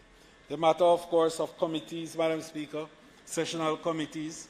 These committees have to meet and have to meet more vigorously and prosecute more effectively the bills and the legal arrangements that are before them. Madam Speaker, this summer recess will be very active because even though parliamentarians will be on a break, the Parliament administration will be involved in extensive work to return the chamber to its original form and to replace the existing microphones with cutting-edge technology systems. And this is very important, Madam Speaker. We do not want to ever have the embarrassment we had when the Prime Minister spoke in the budget presentation. And so the general renovation of the entire facilities here will take place over the summer break, and we will be looking at improving not only the interior of the chamber, but also the facilities around the chamber. And I think that those facilities members are very well aware of. There's better creature comfort to be had in utilizing some of those facilities that we have. Madam Speaker, we are looking also at boosting our staff complement. As reported in the sectoral debate last year, there's greater need for us to improve the staff here at the House of Parliament. At present, the management of the Parliament is engaged in reorganizing the parliamentary structure to recommend to the Ministry of Finance and the Public Service additional posts and the necessary staff to occupy these posts. Additional staff will ensure greatly that the work of Parliament is facilitated through more of the secretarial support for committees, for more legal support also. And we'll be working with the University of the West Indies graduate department to get some more of the interns to assist members in doing research so that they can make presentations that are fulsome and well informed at every sitting of the Parliament. Madam Speaker, during the reporting period, parliamentarians as well as members of staff engaged in a number of in-person and virtual interparliamentary forums across the Commonwealth, and the Commonwealth Parliamentary Association, which we are all involved in. Jamaica is a very active player in this, and we've seen a number of parliamentarians being exposed to the process and best practices in other parliaments across the region. And then there's also the Parliamericas program and the Organization of African, Caribbean and Pacific States program, the Parliamentary Assembly and intersessional sessions and meetings of African, Caribbean and Pacific, the EU Joint Parliamentary Group, and of course Jamaica continues to be represented in that forum. I think at one time Member Jackson used to be our representative, and now it is Member Heroy Clark who represents Jamaica. Madam Speaker, the establishment of the Women's Political Leadership Summit, the 71st Westminster Seminar and Conference of Speakers and Presiding Officers, all were opportunities to expose our parliamentarians to best practices and to sharpen their wits and their abilities to perform better in this honourable House. Also, Madam Speaker, the anticipated advanced professional development and skill building residency program in Edmonton, Canada, and the regional CPA workshop for staff in Barbados are areas, again, that will offer opportunities for further development of our members. At present, Madam Speaker, the ACP EU representative and member for St. James Central is actually in Brussels, as you know, and he sent us a note to indicate the work that he's doing there, and we are proud of his job.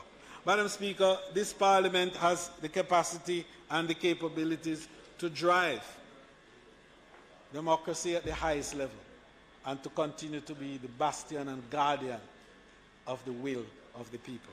And we intend to execute our responsibility to the fullest, not just in this term, but throughout our tenure.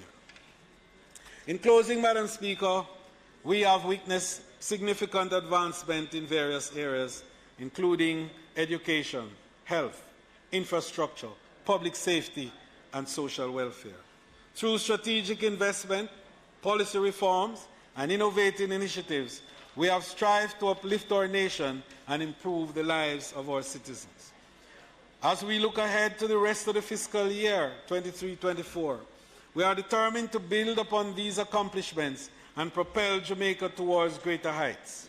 Our commitment to education and other sectors remain unwavering, with increased funding for school feeding programs, implementing restorative justice practices, and increasing land titles to foster economic empowerment. We will continue to invest in healthcare infrastructure, ensuring access to quality services and the completion of vital projects such as the Western Children and Adolescent Hospital and the Spanish Town Hospital. Furthermore, our dedication to public safety is exemplified by the modernization of our law enforcement agencies through digitization, improved facilities, and expanded surveillance systems.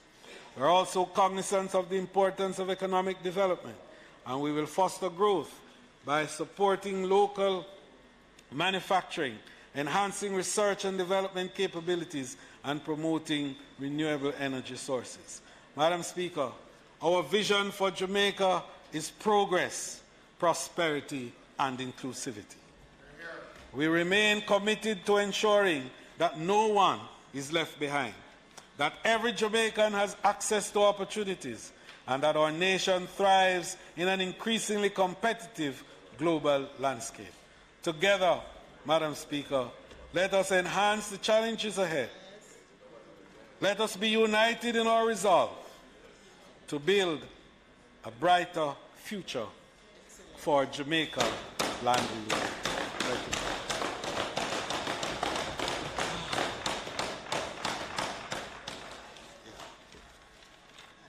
Yes. Madam Speaker, I beg to move for the recommittal of... Yes, the recommittal just after I have moved appropriately the closure of the debate. May it please you, Madam Speaker. Yes, we just did that. Members, the question before you is that the motion brought by the House Leader be approved. Those in favor? Aye. Those against? The ayes have it. Madam Speaker, I beg to move for the recommittal of all the items that in my earlier motion I had sought to... Members, the question is that we have the recommittal of the items starting statements by ministers. Statements by ministers. Announcements.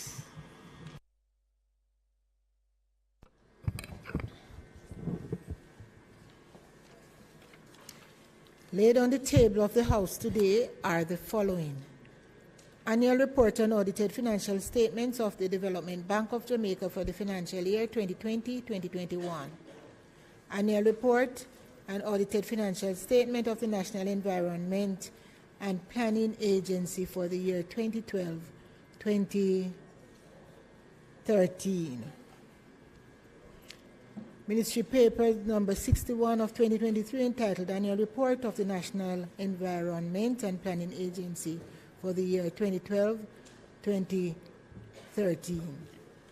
Ministry paper number 62, 63, 64, 65, 66, 67, and 68 respectively of 2023 entitled The Law Reform Zones of Special Operations, Special Security and Community Development Measures in respect of the Augustown community, the Greenwich Town community, the Denham Town community zone, the Norwood community zone, the Parade Gardens community zone, the Savannah Mar community zone, and the Mount Salem community zone. Social interventions for the period April 14, 2023 to June 15, 2023. Dated June 15, 2023, respectively. The law reforms zones of Special Operations, Special Security and Community Development Measures under the Law Reform Zones of Special Operations, Special Security and Community Development Measures Act 2017 in respect of the Savalanamar Zone, the Denham Town Community Zone, the Greenwich Town Zone, the Mount Salem Community and environs in the Parish of St. James Zone, the Parade Gardens Zone, the Norwood Community in the Parish of St. James Zone, and the Augustown Zone, extension of period of operation number 3, Order 2023, and their respective resolutions. The Bauxite and Alumina Industries Encouragement Relevant Concession Period Order 2023 and its resolution under the Bauxite and Alumina Industries Encouragement Act. The Electric Vehicle Policy dated June 2023. Green Paper number 3 of 2023 entitled Job Descriptions for Members of Parliament of Jamaica, dated June 20, 2023, and Ministry Paper number 69 of 2023 entitled Job Description of Ministers of Government, dated June 20, 2023. Members, if you will allow me, just before we move on to the other item, to recognize when I started the Parliament this afternoon, there was nobody sitting in the gallery with us. But this, since we started, the Custos of Montego Bay, the Reverend Conrad Pitkin, and Mr. Mario Sams, representing the Custos from St. Thomas, Marcia Bennett, have been with us. And I pause to recognize them and welcome them to the sitting of this House.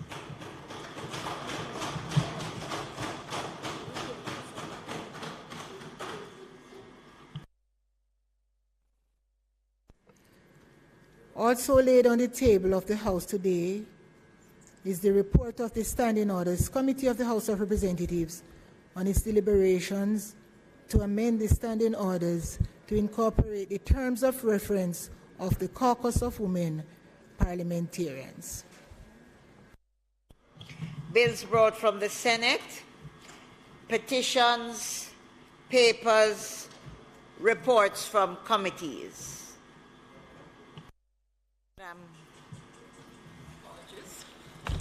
Madam Speaker, I beg to lay on the table of the House a copy of the report of the Standing Orders Committee of the House of Representatives on its deliberations to amend the Standing Orders to incorporate the terms of reference for the Caucus of Women Parliamentarians. Notices of motions given orally. Madam Speaker, I beg to give notice that at the next meeting of the House, I will move, be it resolved that the report of the Standing Orders Committee of the House of Representatives on its deliberations to amend the Standing Orders to incorporate the terms of reference for the Caucus of Women Parliamentarians, which was laid on the table of the House on the 20th day of June 2023, be adopted. Madam Speaker, I further beg to give notice that at a later stage today, I will move for the suspension of the Standing Orders to enable me to take this motion. Thank you, Madam Speaker.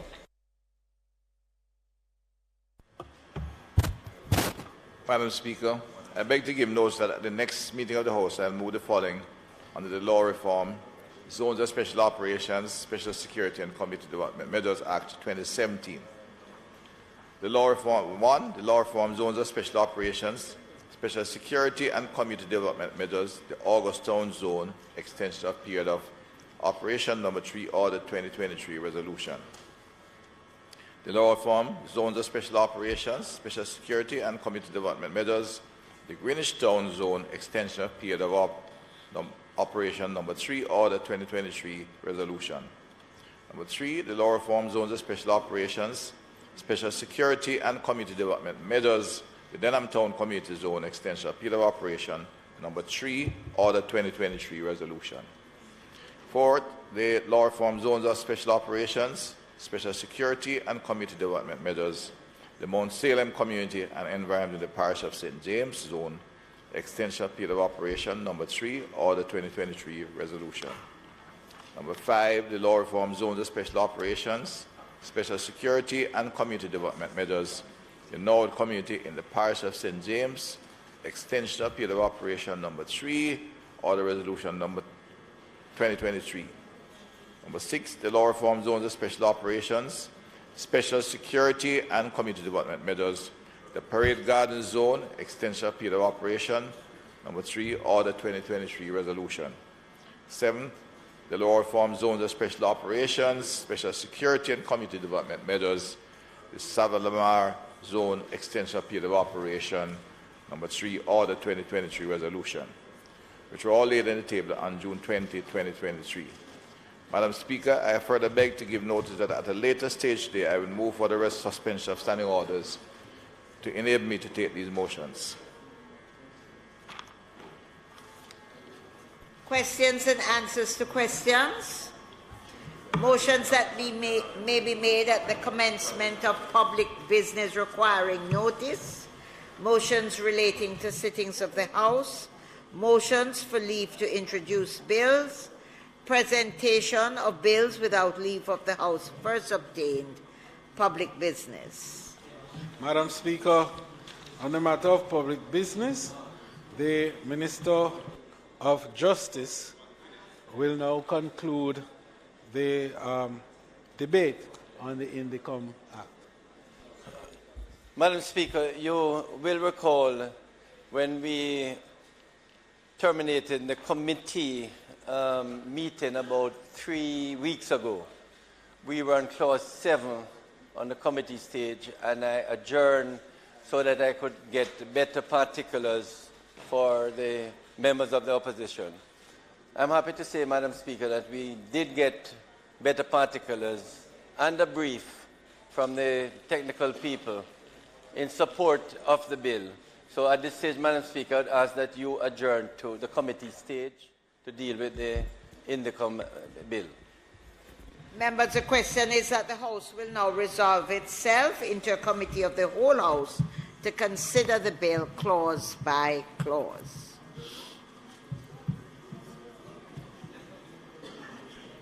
It won't take long.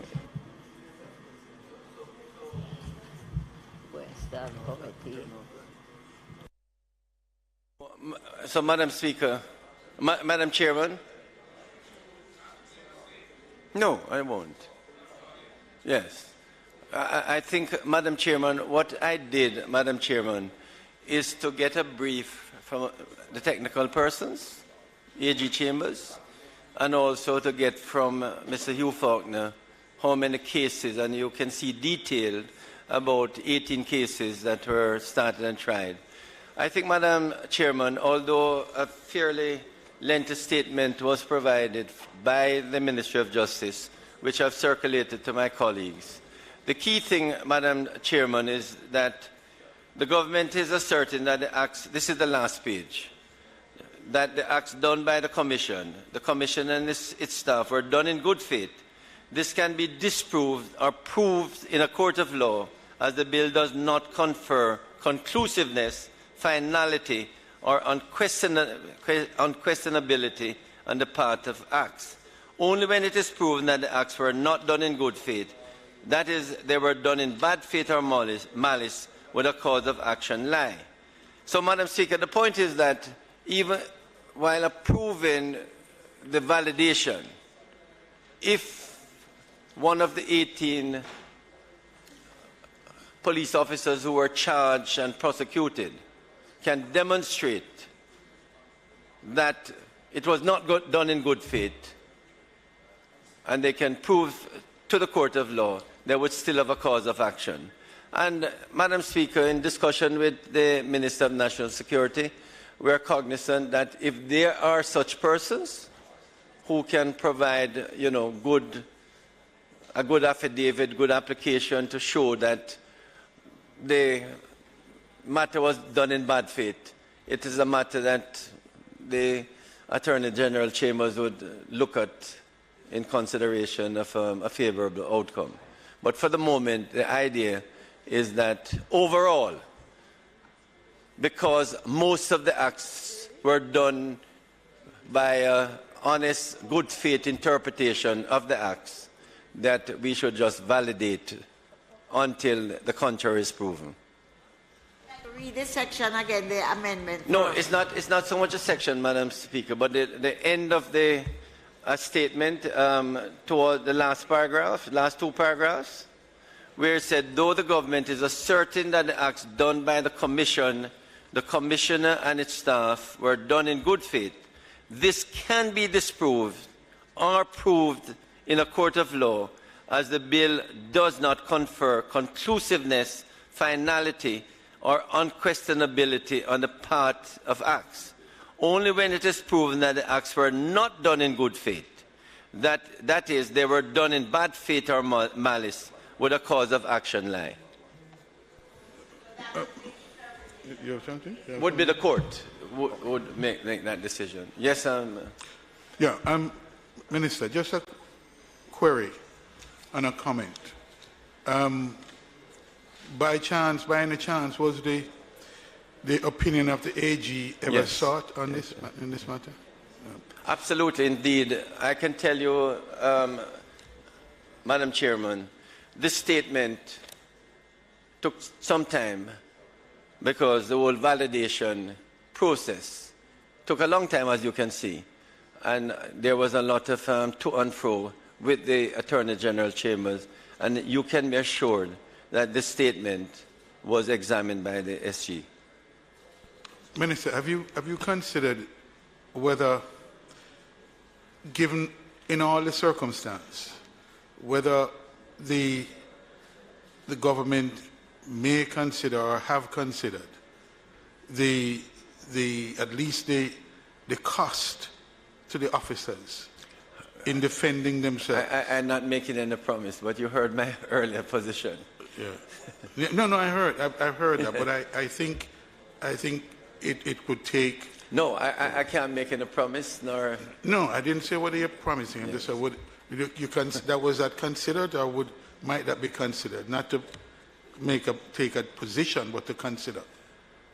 Absolutely. Okay. So the point is that if there are 18 persons who we have identified, if they can, on a reasonable grounds, demonstrate that they went to unnecessary expenses and demonstrated that they, as a member cousin have said, that make that point, and therefore it's a matter that we would want to put behind us. Yeah, no. So I'm just saying, before I understand the good faith argument, but even before that, or whether even if they may not be able to prove good faith, given all that has happened around this piece of legislation and its implementation, all that have happened. Member. The position of the government is that the Commissioner and its staff did so in good faith. However, if it can be demonstrated that there are some cases where, on a balance of probability, it looked like bad faith, and therefore there's a cause of action, it is something that the government must look at. Agree? That's slightly different. Are we in committee? We're at committee stage, yes. A slightly different question. I understand the good faith point. That's clear to me. I'm just asking whether in all the circumstances, given the fact that in a way we had to have gone this far, to get some clarification, some clarity around this issue, that in the meantime, actors, state actors, in pursuit of their duties, yes, were prosecuted or are being prosecuted, whether as a matter of consideration, whether it is ex gratia or whatever the basis. No. Because that costs. No. With due respect, as I read, and the instructions that I have, is that these matters were done in good faith. But the contrary can be proven, or can be alleged, and that's the point I'm making. Madam Chair, we're in committee. It's a little unusual, the procedure we're following, because normally committees are clause-by-clause analysis. No, we did, we started. You were not here last week. We did it. We did it. We're now at No, I was here last week. I was here last week. But what I'm saying is unusual about it is that there was a minister, but wasn't taken at statements by ministers. We went into committee, and then an extract from it was read by the minister. It's a little unusual. No, please, let us get it right. It may appear to have been a ministerial statement. It was not intended to be. The idea is that I did ask my staff to provide me with a brief. It is really a ministerial brief that I can provide to my colleagues on the other side to show why the matter should proceed. It was never meant to be a ministerial statement. Forgive me, it is headed ministerial statement. It does. It was never meant to be. Yes. And it says statement on the bill. Anyway, that's neither here nor there. Question for you, Minister. I've looked at the clause and I've heard what you have to say on it.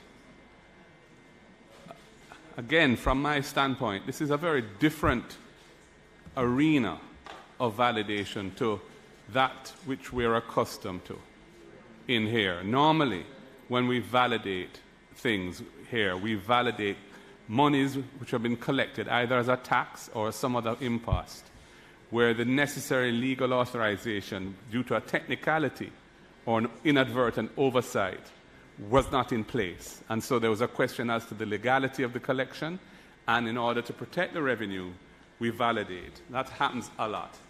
Far too often, in fact, as we've said many, many times. In this instance, what we're doing is somewhat different. Here we have Parliament descending into the arena of persons' rights, rights arising out of state power being used in a particular way against individuals.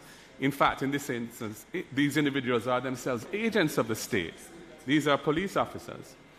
And it has been held that the power to prosecute them did not exist under the Act. Now, no doubt, they thought it did exist. I don't think that's the question. I think anybody would dare to try and advance the argument that they proceeded knowing that there was no such power. No doubt they thought they had the power, but the courts have ruled they didn't have it.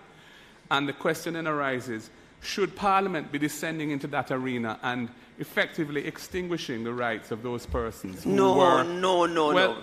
With due respect, let me finish. So doing. Allow the member to Yes, finish. please, allow me to finish. You may disagree with the choice of words. You can correct it afterwards.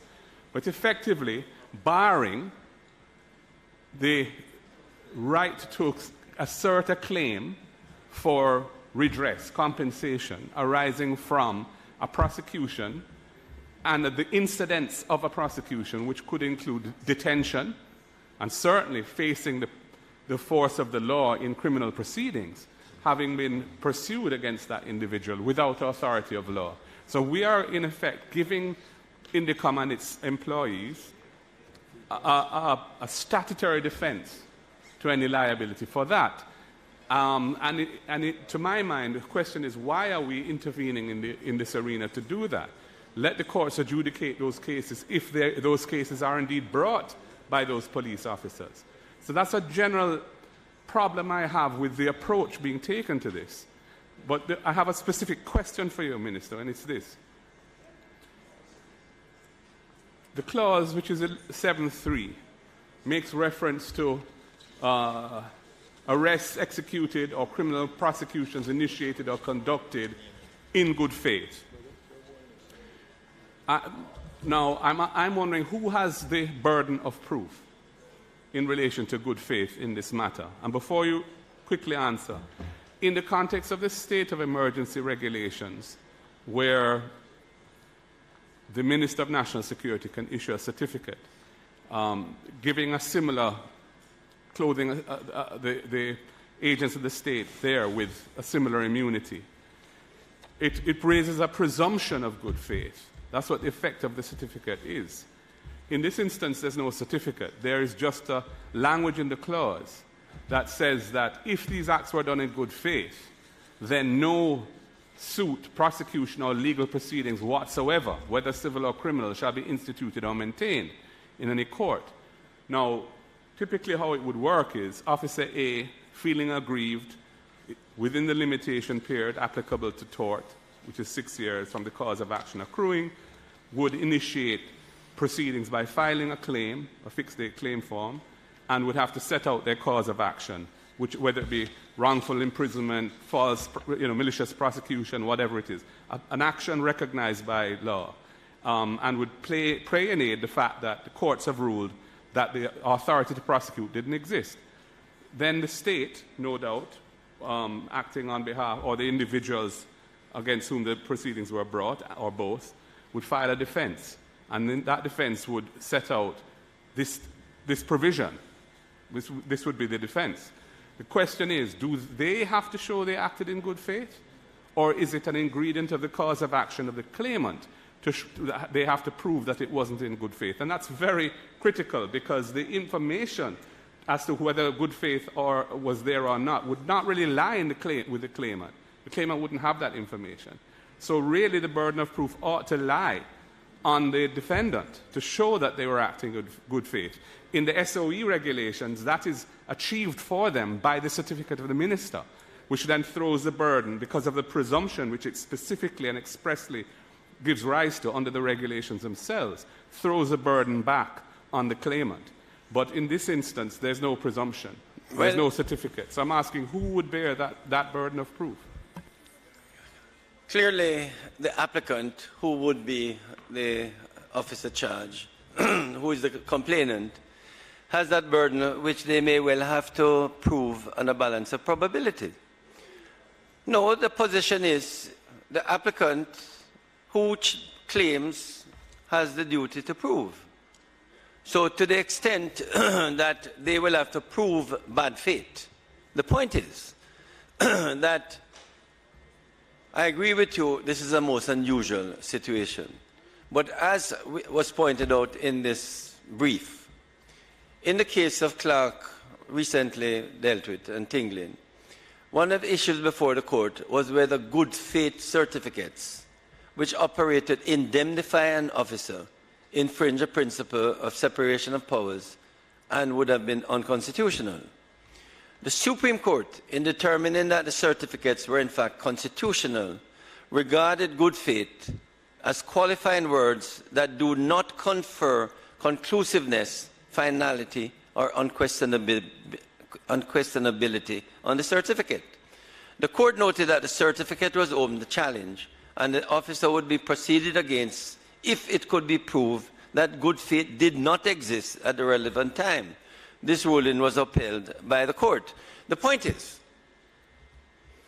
what this section is doing is to say that all the cases, it could have been 1,000, 100 cases, but there were 18, that those officers who did it under the misinterpretation that they had prosecutorial powers, that they acted in good faith. Now, there may be, and I would not deny that, one or two who may feel that they pursue it and the officer can prove that you didn't do so in good faith. And therefore, that officer, maybe one, two, or several of the 18, who can prove that it was not done in good faith, and in those circumstances would have a cause of action. So what I'm really saying is that what this bill is endeavoring to do is to say, as a presumption, the commissioner, his officers, who proceeded wrongly, admitted wrongly, but acted in good faith to prosecute, that they should be validated. But I cannot deny that there could be some who did not so proceed, at which point the officer would have a case. Just to say that this issue about good faith or not is not really normally relevant to the kind of cause of action that would be brought in a scenario where somebody has been prosecuted unlawfully. So it's not a defense, typically. What this does is to say that it is a defense, but the question is who has to prove it? No, but in other words, it's not normally a claimant has to prove the facts that support the cause of action they're suing on. But this is a defense that somebody would be raising, now, which typically they would have to establish. Now, in the SOE regulations, there's a certificate which enables it to be established as a presumption for them by the minister. But that mechanism isn't introduced by this. No, but if I might say so, members, even if we don't validate those cases, so we leave it open to the 18 officers to prosecute, they still have to prove bad faith, if you understand. In other words, all that would happen is that the state would still argue, as I am now arguing, that the prosecution was done in good faith. So it is still those officers who would still have to show why it was done in bad faith. So all we're doing is to protect those officers who would have done it in good faith, to validate them without validating those one or two officers who may, with emphasis on may, have acted in bad faith. Well, for some causes of action may require good faith or lack of good faith to be shown. Sure. But others may not. Admittedly. Like trespass to the person, that would not be relevant to the cause of action. So it just depends on how the case is brought. No, but why don't we leave it then? Since you're saying that good faith is a defense under the common law to potential liability, why are we enacting this rather than leaving it on a case-by-case basis to be determined by the courts, rather than interfering with the potential rights of persons who are aggrieved? No, but you're not. And that is where we are at cross purposes. Well, if we're not, then why do you have the clause? Because, the clause is doing because, that. member, you and I will agree that all the cases between 2013 and 2018, that those should be validated. Agree? No, we have agreed to that. Yes. You mean while the court had ruled that the once the court had ruled? Yes. So all the cases between 2013 and 2018 would be validated. I think that's a legitimate position to take. Right. Yeah. And what we are saying is that those cases are not dissimilar to those that were done between 2010 and 2013. They are dissimilar, Minister. They are dissimilar. And that's, Minister, we are at clause 7.3 at committee stage. And that's where I wanted to go. It's a simple cure. We are here looking at the bill. And the issue is with the date that is being proposed. You are proposing that from the very day Indicom came into operation. Sorry? You are proposing that from the very instant Indicom came into operation that they should be indemnified. We are at a point where we have a meeting of the minds between both sides that as at the 30th of July, when the first instance ruling was made, that it could be reasonably presumed that the officers were acting in good faith at that time. Yes. So the simple proposal is to just adjust the date, at 7.3. Just the date, and we will be over this debate. No, but what you're proposing, Minister, is that we allow what is in the current clause to remain, even though we are presented with the information that there are 18 officers who would have been wrongfully arrested and charged and prosecuted. And I gather from what you are saying is that the government is not averse. If bad faith can be shown. Yes, it's not averse. So why not just adjust the date in the clause? No, but with due respect. What is difficult in that? No, that's what I'm trying to understand. No, with due respect. We are saying that there are officers who acted in good faith between 2010, 2011, and 2013. They need to be validated. If any of them acted in bad faith and it can be proven by the police officers, let them proceed. Why do they need to be validated if you can't succeed against them unless you can prove bad faith? You have said that in order to succeed against them, you'd have to establish that they acted without bad faith. So why do you want the statute to get into the arena now and say essentially the same thing, when that is, you're saying, is what the law would otherwise require? To me, we're interfering in the rights of citizens in an area which is sensitive, which is the liberty of the subject, which is what this impacts. And I'm not seeing a compelling case for doing so, because you've told me that the case can't succeed against them unless the officer can show that they acted without correct. good faith. So if that is the case, why do we need 7.3 at all? And also, Minister, just to add to that, that we are dealing with two state actors. We're not dealing with a private citizen in their private capacity and the state. We're dealing with police officers who were, in certain circumstances, briefed before operations, went on lawful operations, and would have interacted with a citizen, resulting in some charges being brought against the police officer. And so what we're doing now is providing a statutory defense. Madam Chairman. To deprive these officers of their rights. Madam Chairman, once again, I ask for an adjournment, because the truth of the matter is that the Attorney General's chambers, my technical people, feel that we should pass the law as is. But I will get further instructions, and I'll ask for a further adjournment. I appreciate that. The question, therefore, before the House is that we do adjourn the discussion, suspend the discussion on the bill and return to it. Those in favor? Those against? The ayes have it. The bill is now suspended. The House now resumes its sitting.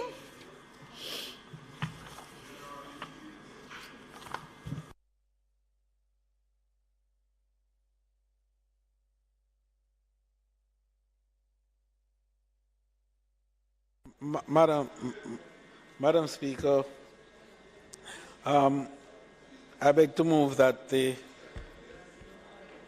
public business be now enacted to enable that we go to public business so as to enable the chairman of the House Committee to close. Members, we now move to the item on the agenda, public business. Madam Speaker, I now move for the suspension of the standing orders to enable me to take motion notice of which I gave earlier. Members, those in favor? Those against? The ayes have it. Thanks, Madam Speaker.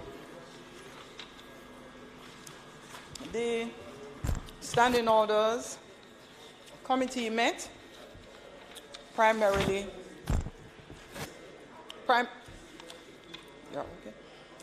to review the amendments to the standing order as it relates to the introduction of a caucus of women parliamentarians.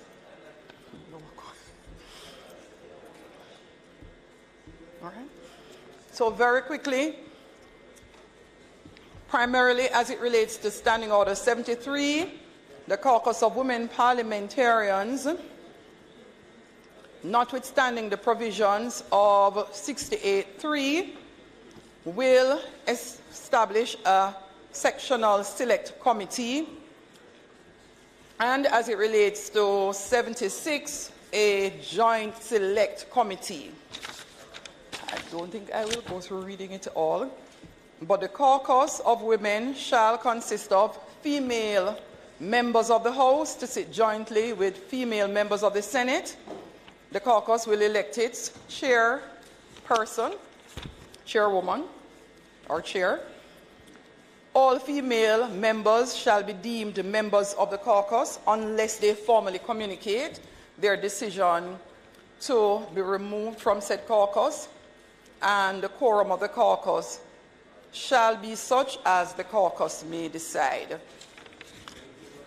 Section 73(2) details all the duty and responsibility of the caucus of women parliamentarians, and is not limited to, but including reviewing the legislation plans and programs to ensure that we approach same with a gender perspective to include its impact on men, women, boys, and girls. Receive submission from citizens and organizations. Networking, building solidarity, supporting capacity building, particularly as it relates to women within the House, providing caucus members professional development, engaging in advocacy and lobbying on specific policy themes, and organizing meetings where relevant or required with organizations in order to seek or obtain such information on their activities as may be of public interest as we so deem. Persons may take the opportunity to read through in detail. However, earlier today, minor amendments were passed, and it is now established the first time in Jamaica, the caucus of women parliamentarians of all the women of the House.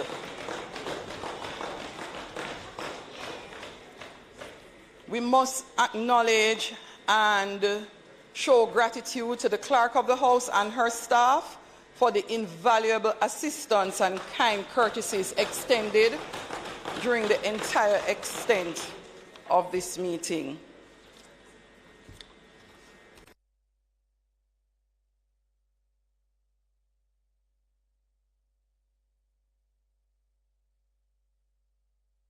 Member Brown-Burke, would you like to say anything before we close? With your permission, Madam Speaker. Madam Speaker, I'm pleased to see the report from the Standing Orders Committee that actually deals with the resolution that relating to the caucus of women. Again, restating the remit, and also I note appropriately that a minor change was made in terms of removing the word shall, which would lead to a compulsory review of all related laws, to me, which I think makes perfect sense. I also note the decision to allow remote meetings, remote voting, and so on, which in the modern era and with where we are is most appropriate. And so I think that is so. I know that many individuals, many women inside the House and outside the House, that they are in fact looking for the actual, not just establishment now, but the work of the caucus.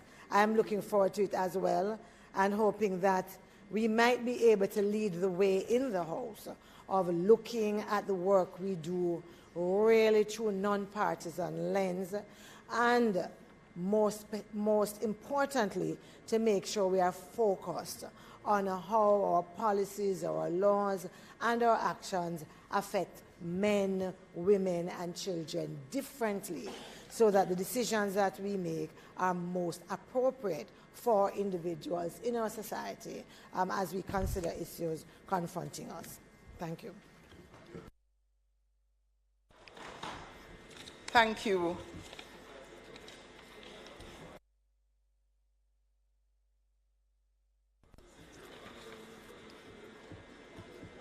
Madam Speaker, I now close the debate on the motion and ask that the report be so adopted and approved. Members, the question is that the report brought by the Deputy Leader, by the Chairman, Deputy Speaker, be adopted. Those in favour? Those against? The ayes have it. The report has been adopted. Madam Speaker, I beg to move for the recommittal of items statement by ministers and also for notices of motions given orally to allow for the Prime Minister to make a statement. May it please you, Madam Speaker. Members, the question is that we have the recommittal of the items, statements by ministers and notices of motions given orally. Those in favour? Those against? The ayes have it. Statements by ministers. Prime Minister, the Honourable Andrew Holmes. Thank you, Madam Speaker. Madam Speaker, you would know that we are now in graduation season. And Madam Speaker, I do have one such event to attend, but the nation's business comes first, even though the graduate is special to me. Madam Speaker, I will therefore try to move through very quickly. And though I have not said it, I ask for the understanding of the House. Madam Speaker, I intend to table today in this Honourable House a green paper and a ministry paper containing job descriptions for members of Parliament and for ministers of government, respectively. But before I table them, Madam Speaker, I want to set out the broader national context of what this government is doing in terms of the reform of the public sector and the public bureaucracy. Madam Speaker, I can say without equivocation and without fear of contradiction that this government has undertaken the most ambitious and far-reaching programs of transformation and reform since our independence. Madam Speaker, fiscal and monetary reforms, including work to establish the Fiscal Commission and the independence of the central bank. The only indication, Madam Speaker, that we need to show in this House is that our debt to GDP ratio is now at 74%. 74%. And I hear the complaints of the people, but I would like to say to them, Madam Speaker, your government is doing what is necessary to address the issues that affect you. But we do them in systematic, logical, cohesive, strategic ways that when the change happens, it lifts all ships in the harbor. Not just some are over there or over there. Everybody's lifted at once. That's why we do transformational reforms, Madam Speaker. Madam Speaker, we have reformed the financial management of public bodies. You know, Madam Speaker, 5 years ago, well, no, 10 years ago, a decade ago, before we took over, the government was always at risk of some fiscal shock internally due to a poorly run public body. Madam Speaker, when last have you heard of a public body being a fiscal threat to the government?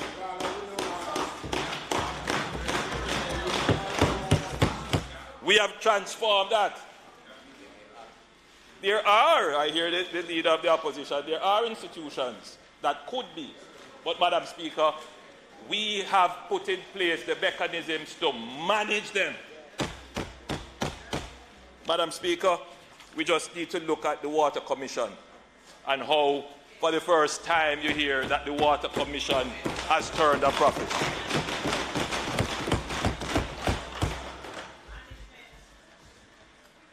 Madam Speaker, we are transforming our public infrastructure with massive projects in new highways, local roads, water, sewage and parks, without question. And in as much as we hear the complaints about the local roads, Madam Speaker, if the truth be told, no other administration has done the work that we have done in building and improving infrastructure.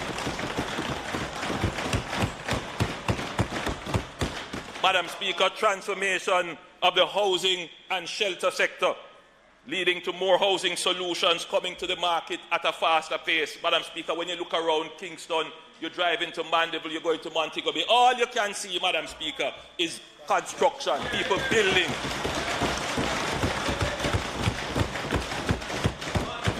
Madam Speaker, the transformation of our urban spaces by developing purpose-built urban centres to accommodate commerce, production, residences and recreation is underway in full force, Madam Speaker. You know, I invite the Leader of the Opposition to just tour Bernard Lodge and see how that is building out nicely.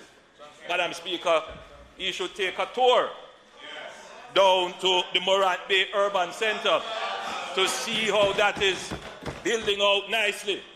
And we have, Madam Speaker, Boundbrook in Portland ready to come in a few months, and a few others that were on the books are now reaching that point where they can be deployed.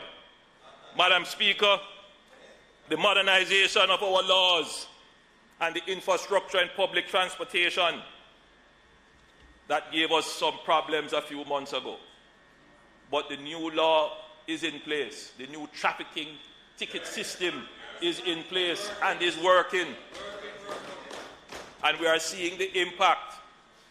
Road accidents, crashes are slowly decreasing. But over time, you will begin to see the improvement and the impact because this administration has had the guts, has had the strength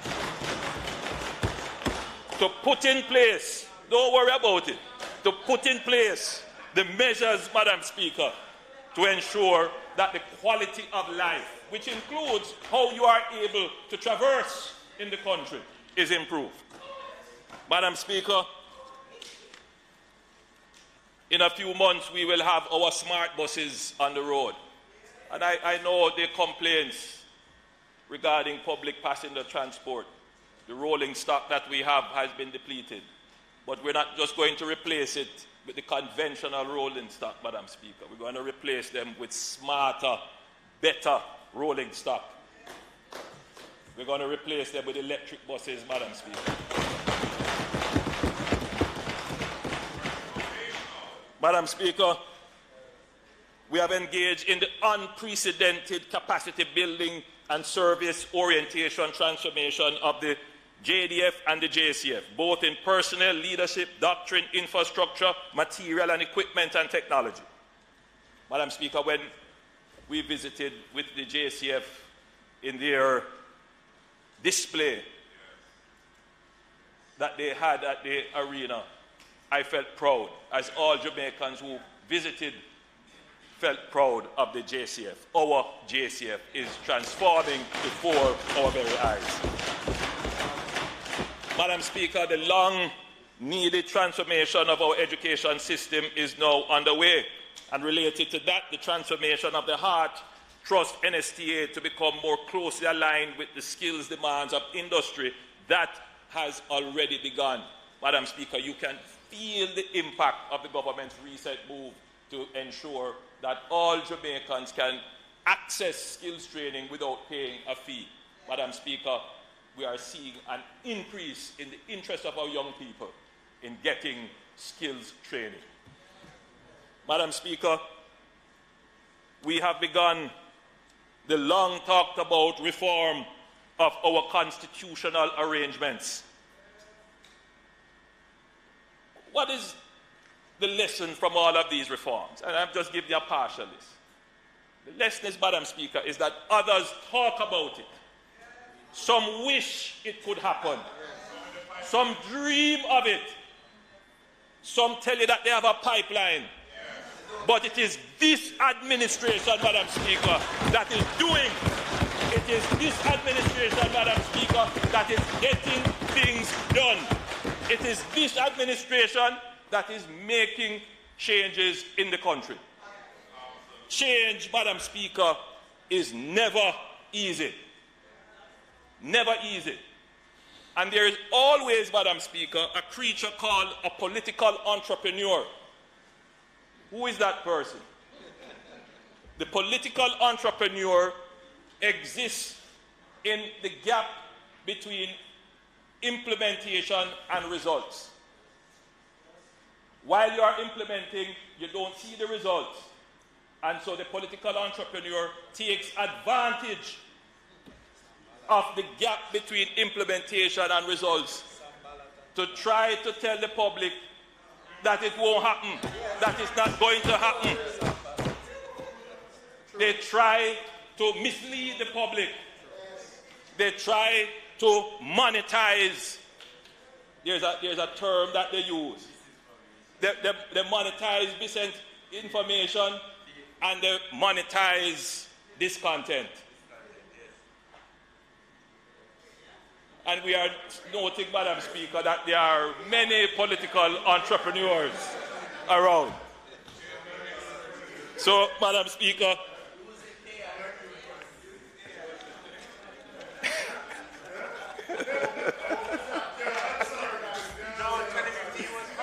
don't worry.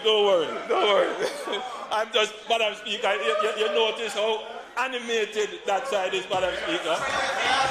You notice how animated that side is. But, Madam Speaker, you have the political entrepreneurs who will try to take advantage, Madam Speaker. But, you know, Madam Speaker, we have been pursuing change without fear. It takes courage to do that.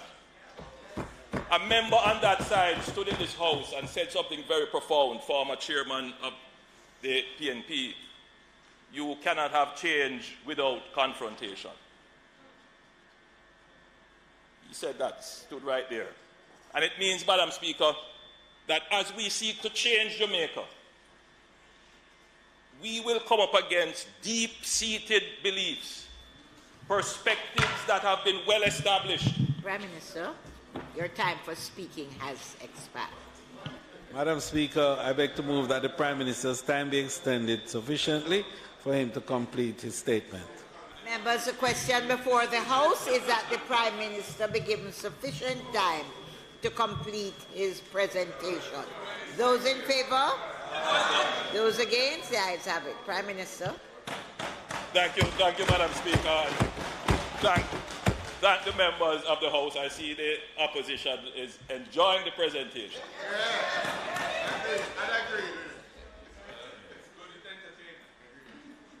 Madam Speaker,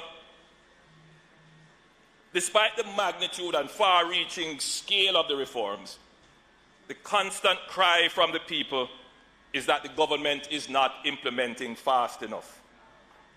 How do we accelerate the pace of implementation? We are all aware that as a country for decades we have faced an implementation deficit. We are a nation full of creative and innovative ideas and solutions, but we have consistently fallen down in implementation. Why is this?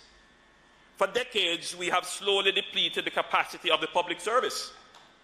And when I say capacity, I do not necessarily mean the number of persons. I mean the capabilities, competencies, skills, and enterprise, most importantly, enterprise and motivation of the public service. Madam Speaker, for decades, we have undervalued and underinvested in the public service. As a country, we have faced a brain drain for a long time now, with many of our best and brightest leaving the country.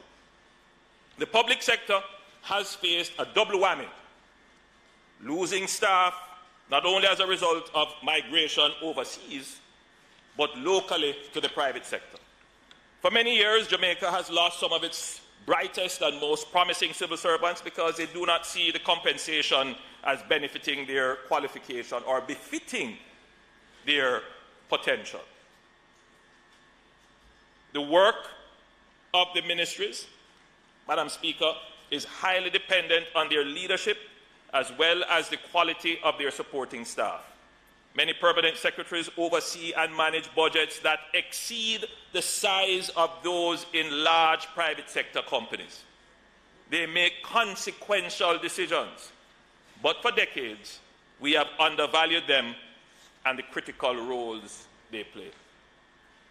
We are not going to be able to achieve the transformations that we need in this country, and importantly, at the speed at which we need to achieve them, without attracting more of our best minds and talent into the public service, both at the administrative level and at the level of the political directorate. This is why we have undertaken the most comprehensive restructuring of the public sector in our history, right through from the very bottom of the scale to the top of the scale. Successive governments have spoken about the critical importance of doing this, and there were several attempts in the past to simplify the compensation system and adjust wages to approximate market salaries. In the mid-1980s, there was the Administrative Reform Program. This was only focused on the salaries of senior-level public workers and their support staff. It was not universally applied to the public sector. In the mid-1990s, there was an agreement to move public sector salaries to 80% of market. That is the origin of the promise to the teachers by the administration of the day that teachers would be moved to 80% of market. This was not done at the time. It was partially done for some public sector groups, but not for the teachers.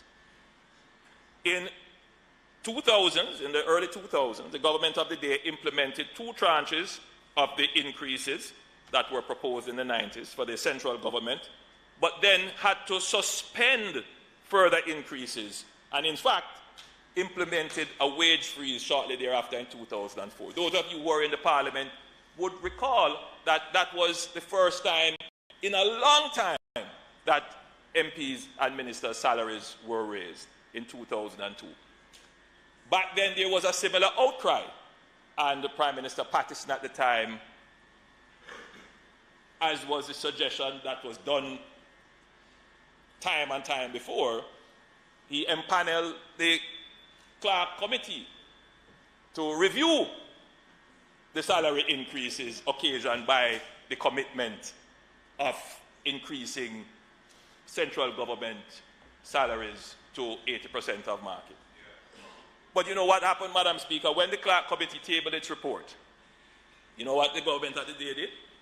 They appointed a special parliamentary group headed by the Minister of Finance to review the committee,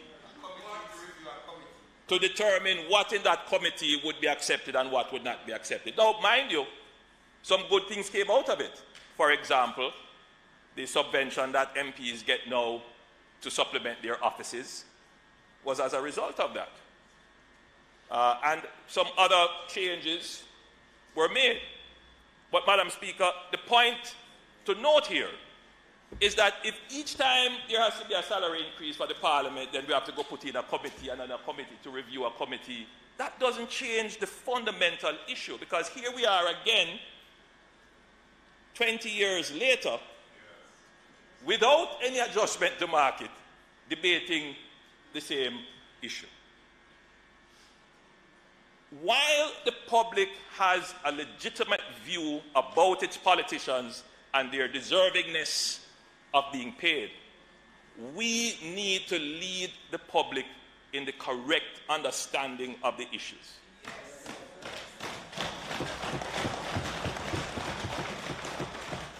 We are cast in an old mold of looking at our problems. And one thing we know is that the The old approaches that got us into the problem in the first place will not get us out of the problem. And if you have been trying the same thing over and over again and the problem still exists, you know what Albert Einstein said about that? We have to take a different approach.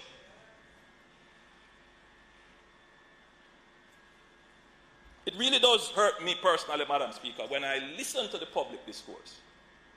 Because, yes, it makes common sense, but it is not common intelligence. How are we going to solve these problems if we take the ordinary and reflex approach? When other countries with similar challenges like us, and I dare say point out Singapore, they took a different approach to the problem. And they got a far better result. Well, not just Singapore. We have New Zealand as well. But more to come. Because as your former chairman said, leadership requires that even if you become unpopular, you must stand up and confront the people. Because my interest is for the betterment of the people of Jamaica. And those who continue to feed into the common sense without leading with intelligence do not mean the people of this country any good. They do not mean you any good. It is only political entrepreneurism. So, Madam Speaker, in 2008, the Golding administration brought teachers, I want this to be on the record, in 2008, the commitment that was made in the 1990s, we took the decision to bring teachers up to 80% of market. We also started the process of the adjustment for the health sector, and that process was implemented in 2013. But you know what happened after that, Madam Speaker? The government had to implement a wage freeze. None of the previous adjustments that were made to salaries were ever comprehensive, and none of them were sustainable.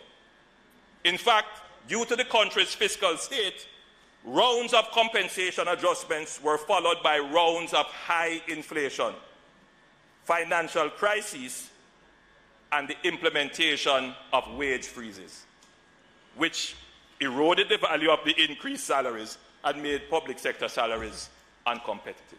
So we got caught in a cycle. And that's why we are here today. This is the first time in our economic history that any government has substantially and sustainably adjusted compensation at the scale and at the pace being undertaken by this government. That is without contradiction, without fear of criticism. This administration has done that. Madam Speaker, regardless of what you hear about who is complaining about what, who didn't get this amount of increase and anomalies and all the attempts to mislead, the fact is that over $100 billion has been added to the wage bill to reasonably approximate market compensation. $100 billion. Now you tell me which other government has done that.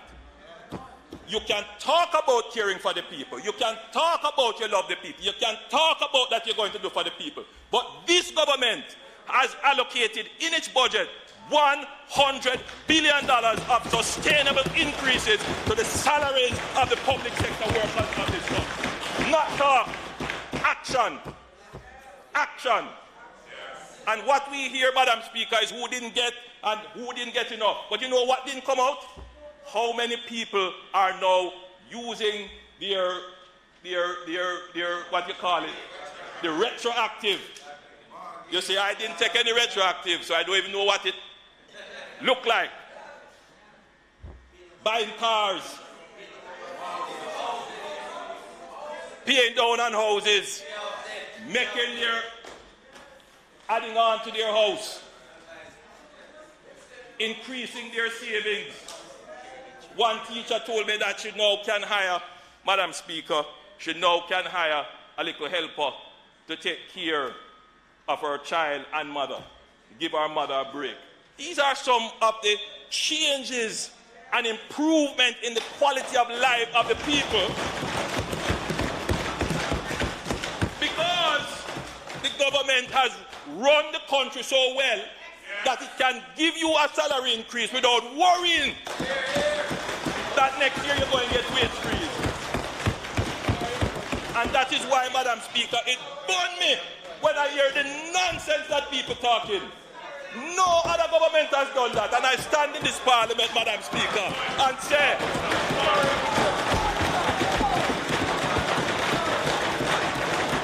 that all the lies and misinformation that is being spewed by the political entrepreneurs, that this government is not going to sit back. You hear what the member said over there? He said, oh, this sounds like 2015. Madam Speaker, let it be well known that this Prime Minister has the ability, anytime I feel to turn it on, to get back in the public domain and let the people know that we will not be misled. Madam Speaker, I was just ruling. Madam Speaker,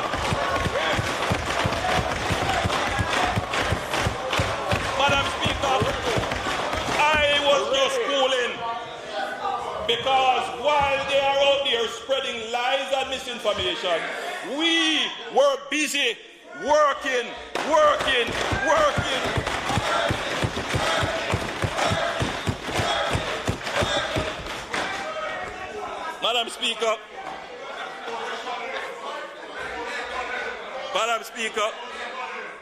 Madam Speaker, don't worry about that.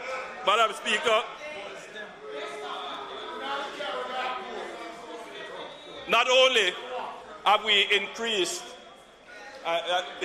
that's when deal with that part of it too, because some people want elections. Don't worry, careful what you wish for. Madam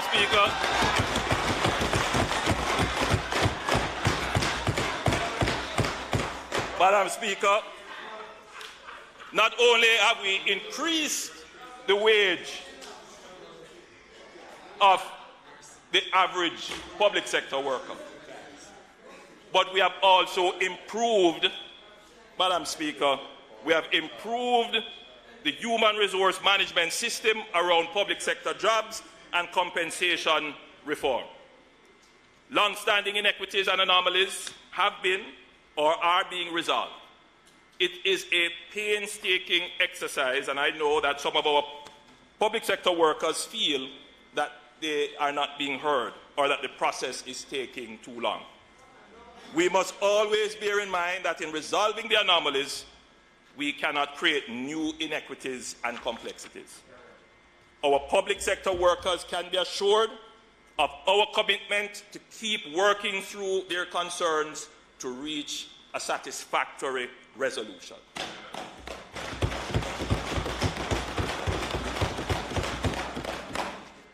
Madam Speaker, the restructuring and realignment of public sector compensation is just the beginning of a multi-year journey towards improving the efficiency and effectiveness of both the administrative and political arms of our public service. There are those who hold the view that public service, particularly the political side of it, must be a calling, and those who offer themselves must do so without expectation of commensurate remuneration.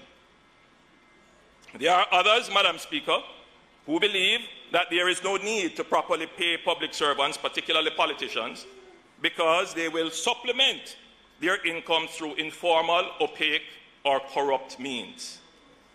This is the commonly shared thinking that has driven our approach to compensating holders of public office, both administrative and political, in this country since independence. Where has it gotten us? Where? Are we any more efficient?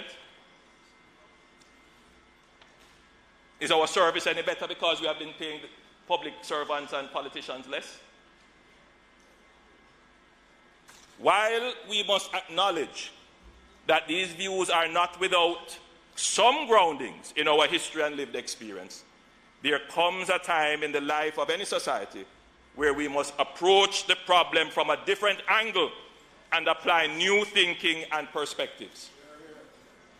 Madam Speaker, if Jamaica is to achieve its immense potential, we must change the philosophy that has guided our approach to public sector compensation since our independence. It is crucial to recognize the importance of professionalizing the public service through commensurate compensation and enforcement of standards, rather than relying on the altruism of the public servants and the chance that they will make the best effort in serving the country. That's what we're changing. That is the core of what we are trying to do. And yes, the history of the country suggests that politicians have not always been faithful to the standards. Public servants have not always been faithful to the standards. But there comes a time when there is change, and the country must recognize that we are changing this dynamic. If it's one thing that will happen as a result of this administration, is that this problem is now solved. No other generation has to deal with it, regardless of the political cost. The history books will be kind to us.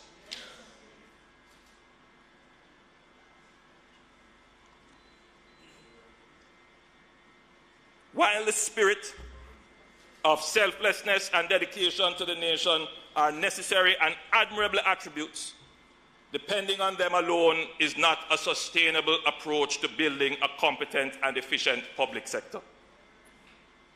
Offering competitive and fair compensation is necessary in improving the motivation of the office holder. It relieves the strain of everyday life and lessens the distracting and debilitating impact of personal financial security on worker output. Reasonable compensation allows public servants to meet their financial obligations, reducing the temptation for corruption, thereby preserving integrity in public institutions. The adjusted compensation will attract and retain essential talent in the public sector, particularly those who are public service oriented but could not sustain themselves at the old compensation levels. Now, theoretically, we expect that adequate remuneration incentivizes high performance and ensures a diverse pool of qualified workers to increase output and service. However, Madam Speaker, we know that this is not automatically so. Along with improved compensation, there must also be a well-articulated and transparent performance measurement and accountability framework. The other side of the compensation reform, which we have just completed, which is to do all the job descriptions and peg salaries to market and put in place a hierarchy of salary scales. The other side of the compensation reform is the implementation of the performance-based system and an accountability framework. And this was agreed to be implemented in the next 2 years. So, Madam Speaker, in the debate on public sector compensation, there are those who have expressed the view that they take no issue with fair and reasonable market-based compensation, including the political directorate, but the accountability for governance and performance should come first. While I understand this perspective, given the scale and complexity of the reform and the need to strike agreement with so many circumstantially diverse bargaining units, it would be impractical and possibly could delay the full implementation of the reform. The better course of action is, as we have adopted, to implement the adjusted compensation element first. We have the other element lined up and it's being executed now, it's being developed. Madam Speaker, the development of a performance-based system of remuneration is a very complex and potentially contentious undertaking. It took us from 2017 to now to do the compensation review, to initiate it, get the consultants, do all the work. But, Madam Speaker, the very act of developing the compensation review in terms of, as I said, doing the job descriptions with compensable elements creates a framework and gives you targets against which effort can be measured. So in effect, Madam Speaker, we already start to see the outlines of what could become the performance-based and accountability framework. So once we have a system that rewards workers by the merit of their efforts and the weight of their responsibilities in achieving total output, then compensation must be aligned with effort and responsibility. So we're almost there. So we have done the alignments with effort and responsibility. We have outlined the jobs. We have looked at what elements should be compensated in the jobs. We are now at a point where we have to put in place a system now of setting agreed targets and how they are measured and what portion of compensation would be assigned to efforts. And that, you know, it takes up negotiation. You have to work with the unions. You have to test out the systems. You have to put in place the technology that is going to do it. It takes a little time, but we're giving ourselves 2 years to get that element in place. So, Madam Speaker, the first part of the compensation review, adjusting salaries and establishing non-overlapping scales that account for the hierarchy of responsibility, control and direction, has largely set the framework for a performance-based system to be fully developed and implemented. Madam Speaker, in my first term, I announced my intention to have job letters published for ministers, and what has not been said, but internally, we started a process of developing a performance-based system to be first applied to permanent secretaries. This was running in parallel with the consultancy work on the compensation review. So, Madam Speaker, we were actually going to start the performance-based system before we started the compensation. We thought about it from that perspective. And I did indicate that we would put out job letters, meaning job descriptions as they are called. But, Madam Speaker, after careful consideration, it was agreed with the Ministry of Finance that it would be more efficient, it would be a more efficient use of resources and more effective management to roll all efforts into universal reform of the public service, including the job letters for ministers and the executive level performance-based system. And it made good sense, Madam Speaker. Instead of doing it in a piecemeal way where we do a piece here and we do a piece there, put it together in one systematic effort. Because you really need to have, as I said before, the hierarchy of responsibilities that match compensation. So as a result, in 2019, instructions were given to prepare these job descriptions for ministers, and the Transformation Implementation Unit submitted a draft in 2021 after the dislocation of the COVID-19 pandemic. The notion that reform is piecemeal or puts the cart before the horse is totally wrong.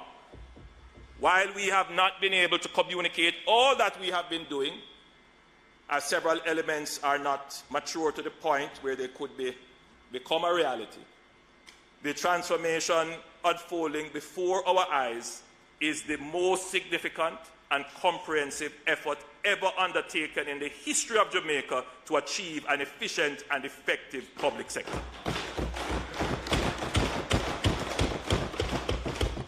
Madam Speaker, my government is committed to the highest standards of governance for this country. Good governance includes the conduct and performance of our ministers, our members of parliament, the members of the civil service, and the broader public service.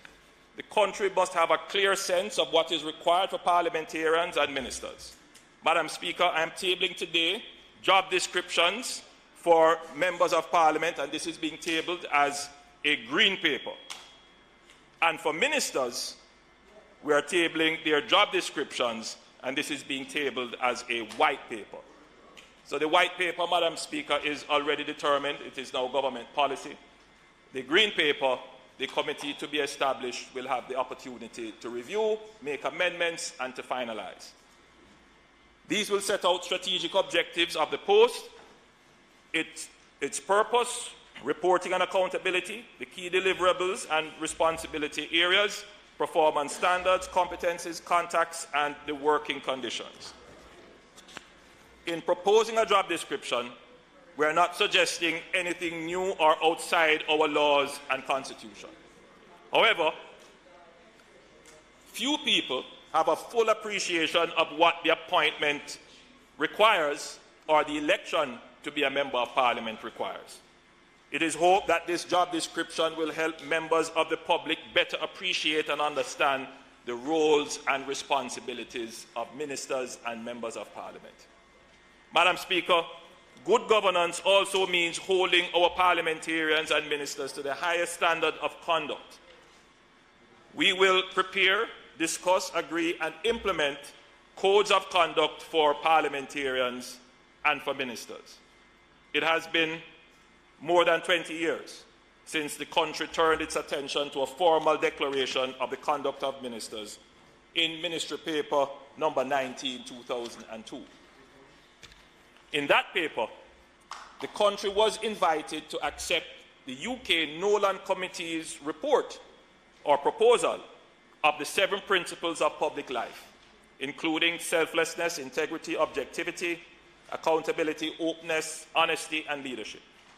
Those 7 principles are as enduring now as when they were first presented. However, we contemplate that we need to develop further guidance to implement those principles in a much better way. Every minister in the cabinet is bounded by the Code of Conduct in Ministry Paper 19, 2002. So I want that point, Madam Speaker, to be cemented. The cabinet is not without a code of conduct. There is a code of conduct that has existed for 20 years, which members on that side, when they were in the cabinet, were also bounded by. Madam Speaker,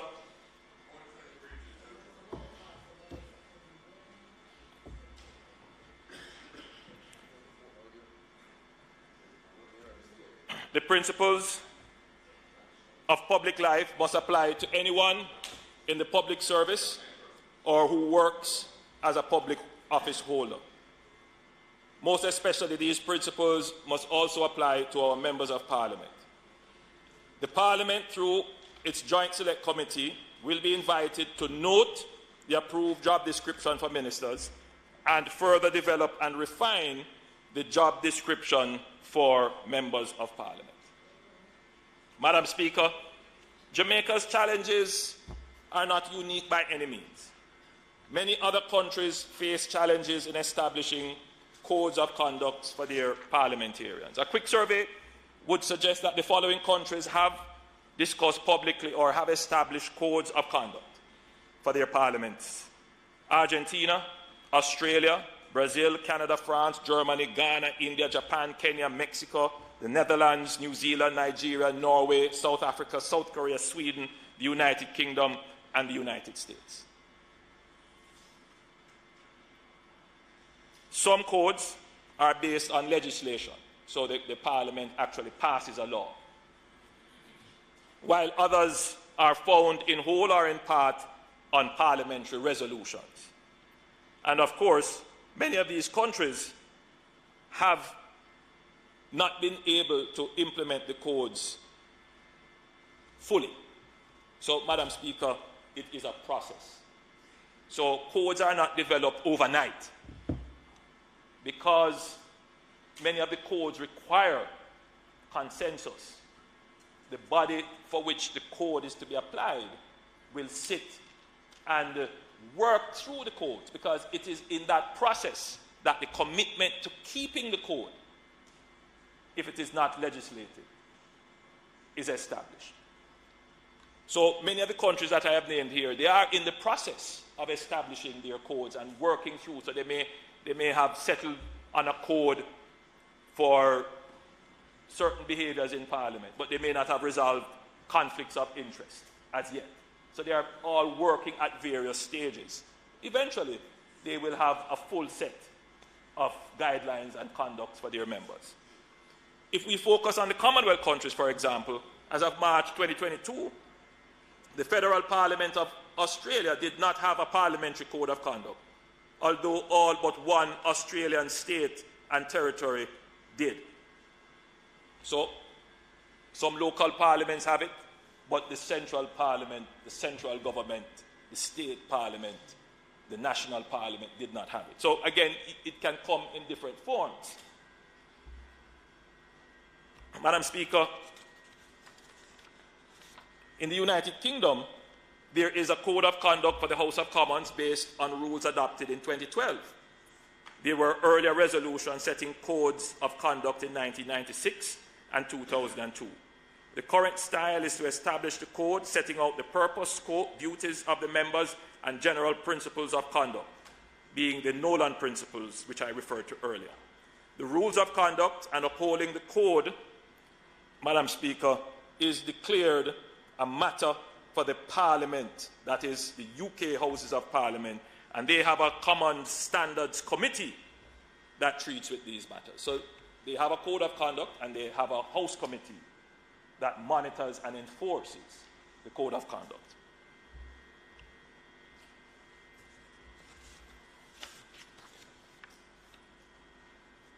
Madam Speaker, in 2013, Ghana established a code of conduct for its parliamentarians, essentially reinforcing the Nolan principles of selflessness, integrity, objectivity, accountability, openness, honesty, and leadership. And again, Madam Speaker, the enforcement of the Ghanaian code of conduct is by its parliament. So, Madam Speaker, there are many examples, but this very short survey should remind us that Jamaica's journey towards establishing a code of conduct is not a unique one, but it is a journey that this Parliament must start.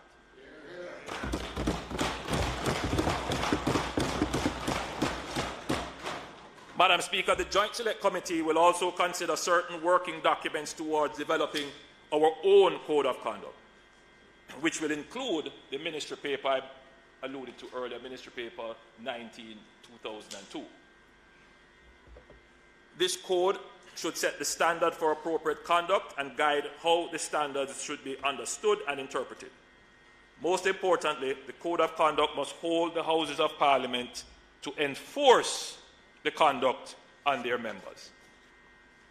The development of the code of conduct is an important exercise in the agency and maturity of the Jamaican Parliament. It cannot be good for this institution that the society must tell us the standards to which we must adhere. We are not a parliament of children. We must be the body that leads the setting of standards and carry the people with us.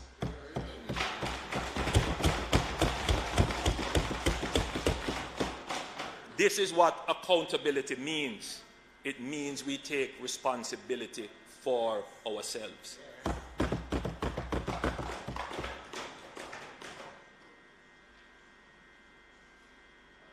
The committee will also be asked to establish a reporting and accountability framework for members to include standard periodic reports to Parliament on the work of MPs in their constituencies, the use of public resources such as the CDF, and the engagements that the MPs have with constituents.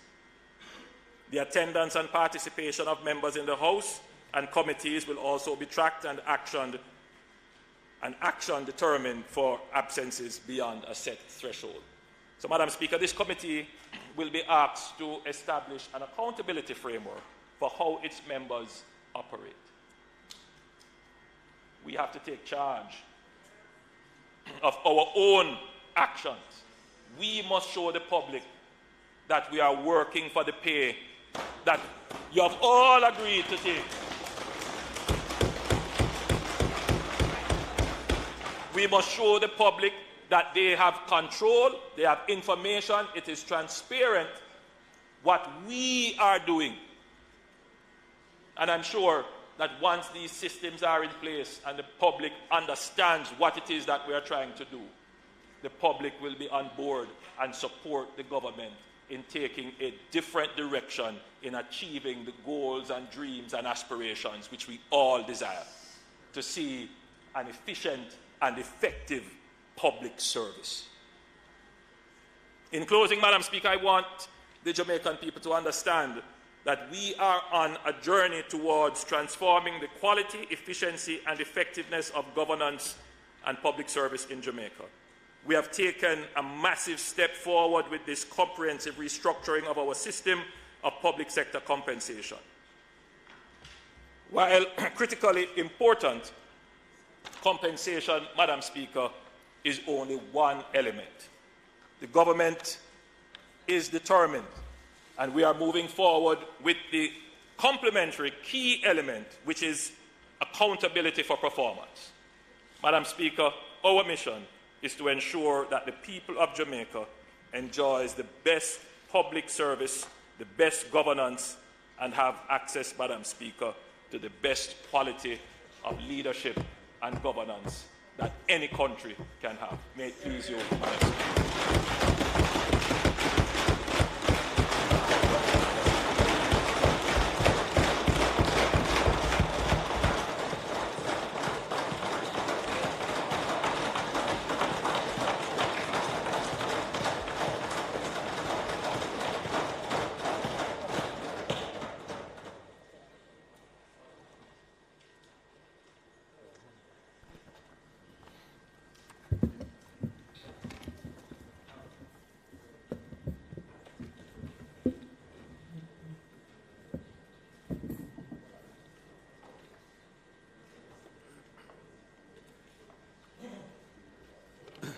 Thank you, Madam Speaker. Prime Minister, thank you for your presentation.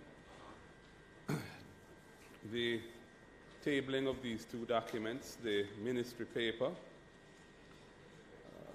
dealing with job description for ministers of government and the green paper with a job description for members of parliament, is something which you had indicated would be coming, arising out of the furor which resulted from the implementation of the pay increase for ministers and parliamentarians.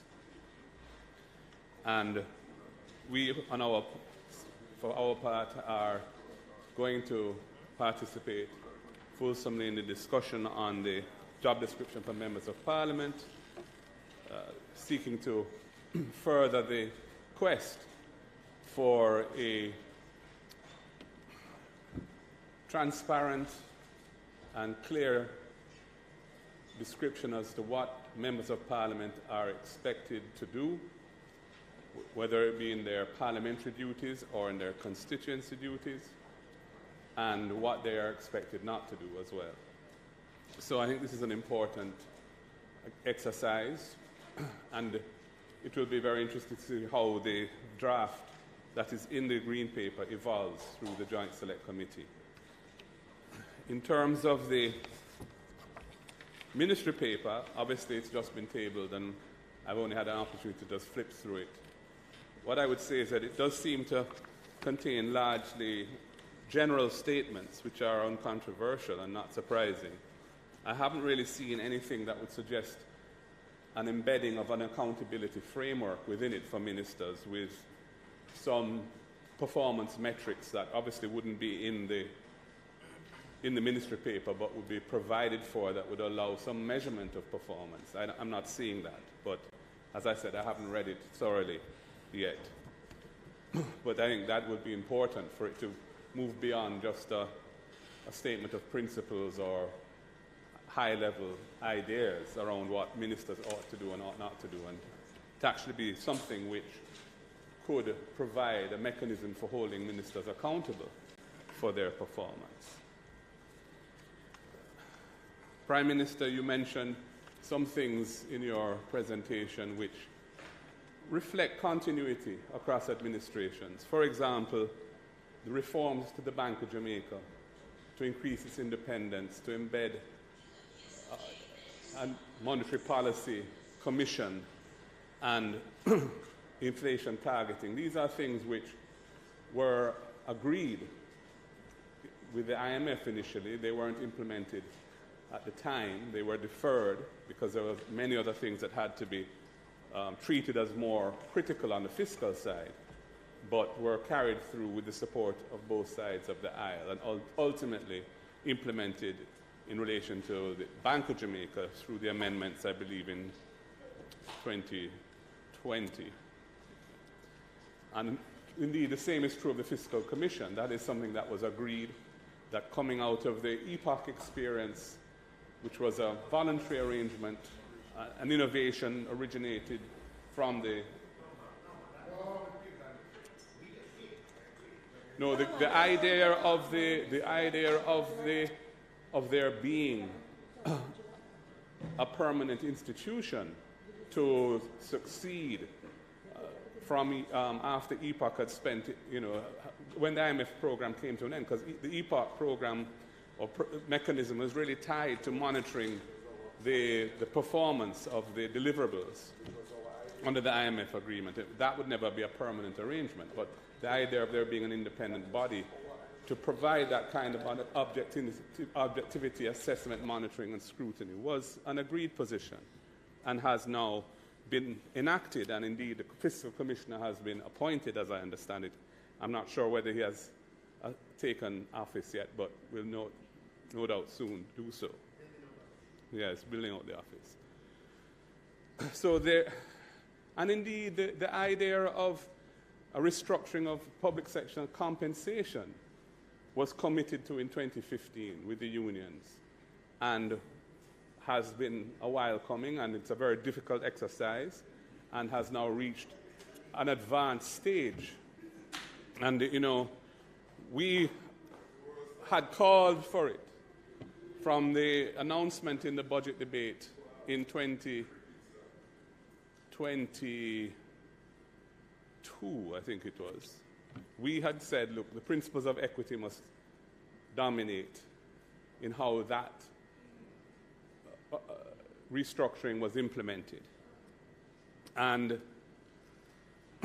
in our view, that was not achieved because despite the 100 billion of additional resources per annum being spent on public sector compensation, the dissatisfaction with the outcome and the level of angst that it has led to is remarkable. And that is because large swathes of public sector employees, the rank and file, have not done very well out of the restructuring. When you take into account their net, what they're actually taking home, many of them feel worse off, or certainly don't feel that they've got anything near what they feel was justified. And it is in that context that the massive award to the ministers, in particular, and members of parliament, was such a controversial decision taken by the government, including the Prime Minister. The Prime Minister talks about courage in implementing change, but when the heat came from that exercise, he decided, unilaterally it seems, to modify the decision so that prime ministerial pay was taken out of the list of increased salaries. So I don't know whether that was courageous or not, but he has indicated that he hasn't received any retroactive. So apparently it was implemented as he said in relation to him, but not in relation to the other ministers, obviously. So, Madam Speaker, all of this, I think, makes it even more appropriate that the terms of reference that were issued to the consultants and the consultants' report, the Ernst & Young report, the EY report, that informed the entire approach to how the public sector reform was implemented and the decisions were made around how different elements within the public sector were to be awarded when the pie is being sliced up, ought to be released. And the Ministry of Finance's decision not to do so is extremely troubling. The idea that it can't be released because it's a draft really doesn't hold water, because it has been, the reform has been largely implemented already, and the report ought to be made public. The unions had asked for it during the negotiations. They weren't allowed to see it, and I think that was reprehensible. And at this point in time, to be told that your flow, just on a point of order, that's not correct. With the greatest of respect, the report that is the report that's available, the report that is available, the Confederation of Trade Unions has been shared with them, has been shared with other unions as well. This is not a secret document. The headline that appeared in the newspaper, I saw that headline for the first time myself, in that the whatever transpired between the newspaper and the technocrats at the ministry. So this is not a representation of my.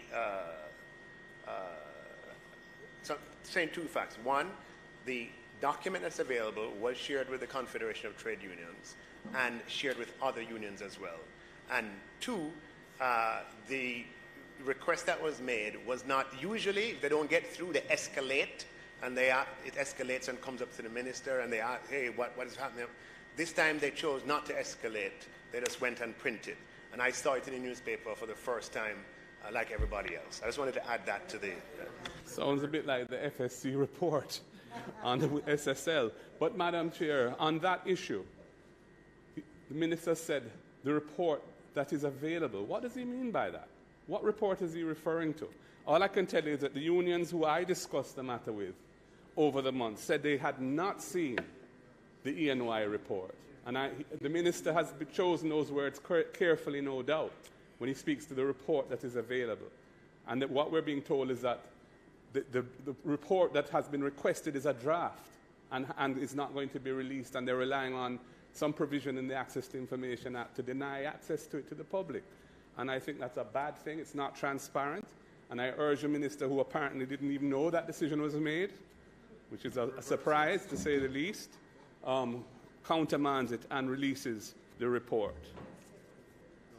So, Madam Speaker,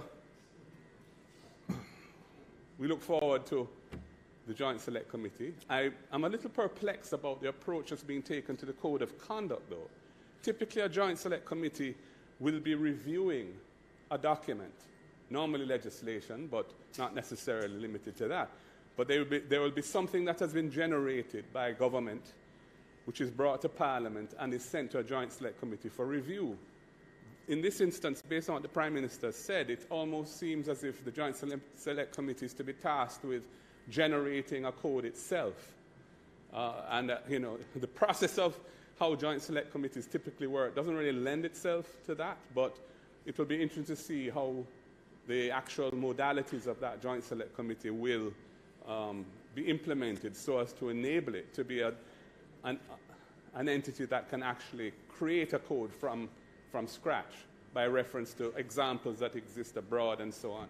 But that's not normally how Joint Select Committees work. I would have thought that a code of conduct, a draft, a proposal, a green paper would have been brought to Parliament, which could then be analysed and perhaps amended substantially, but would at least form a basis for discussions rather than seeking to have this Joint Select Committee initiate something itself, which may be difficult. But we will withhold judgment on that, and we look forward to participating in it. And, it should be, as I say, at the end of the day, if we produce a good code and job descriptions that everybody feels are fair and balanced, it will be an improvement on the situation which exists today, where so many people don't really understand what members of parliament do or are able to do and expect of them things which are really not within their remit, or they don't have the resources or capacity to implement. So having the code will, I think, hopefully improve public understanding of the scope, the possibilities, and the limitations of being an MP.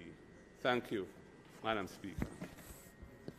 Madam Speaker, just very quickly, I wanted to just look at two issues, probably some questions, to the Prime Minister on the job description for members of Parliament.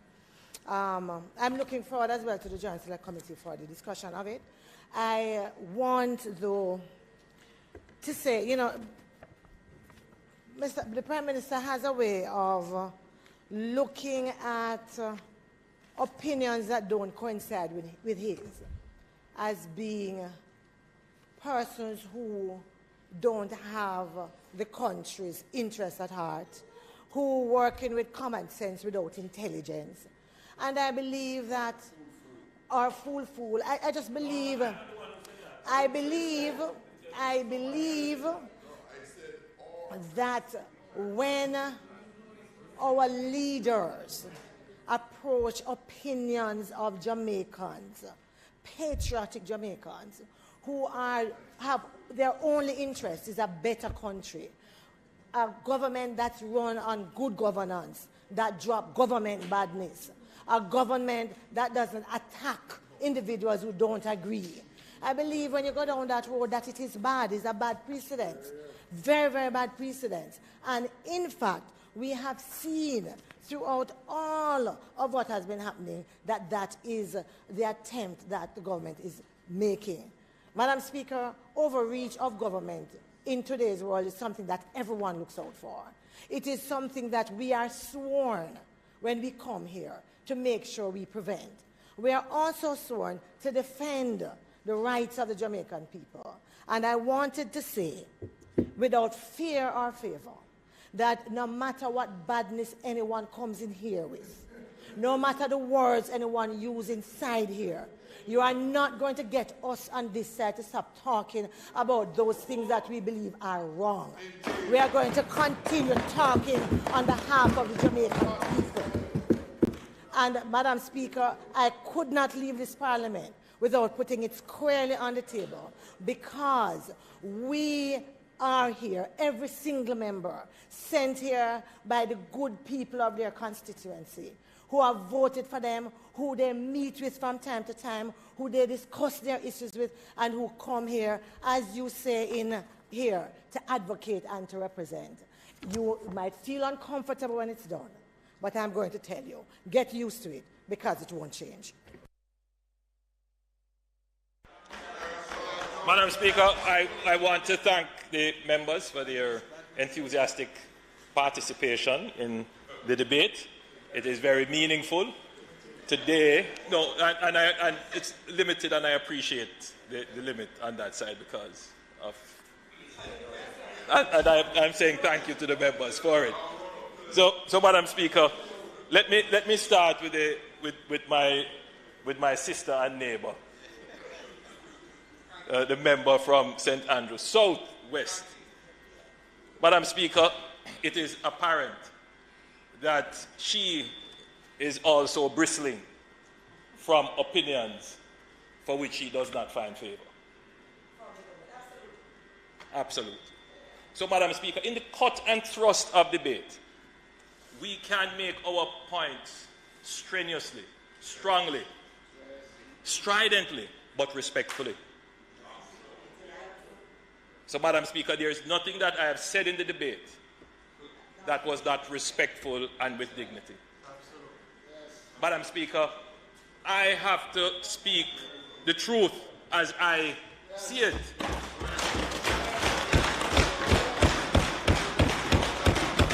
And it, Madam Speaker, it may not accord with the opposition. And they are obviously not comfortable with it. But in our parliament, in this body, this is where we must express ourselves. Madam Speaker, I have no fear of the opinions of others. And what you will see from my presentation is that I have been listening. So I pay attention to what you say. I pay attention to what the leader of the opposition says. I pay attention to almost, sometimes I think it's information overload. But it's my duty to absorb as much information as possible so that I understand where the people are. Now, Madam Speaker, I believe that the people of Jamaica want to see accountability in the Parliament.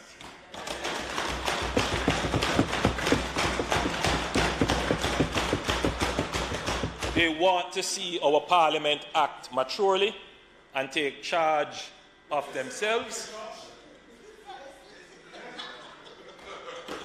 Madam Speaker, they want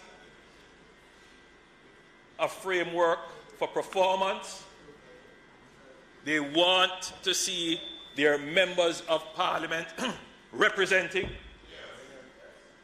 And I believe that what we have done today is a step in this journey of improving our Parliament. Madam Speaker, there is a four-dimensional framework with which we can assess our Parliament. Our Parliament must be representative, it must be responsive, it must have oversight, Madam Speaker, and the fourth element, I have it right here with the MPs, is that it must be deliberative. So clearly, this Parliament is not short of deliberations. So my sister, the member from Southwest St. Andrew, was complaining that our deliberations might be too strong, but we deliberate.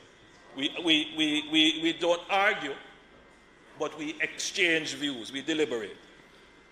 Madam Speaker, the Parliament is becoming more representative, certainly in a demographic way. We're having more women in our Parliament, more young people in our Parliament. The Parliament is beginning to reflect the demographic structure of the society. Where we fall short, Madam Speaker, is that the Parliament does not execute its oversight responsibility as much as it should. And that is because our committee systems are not working as effectively as they should. And that is not, Madam Speaker, I know when I open that door, the leader of the opposition will be quick to point out that because we have changed.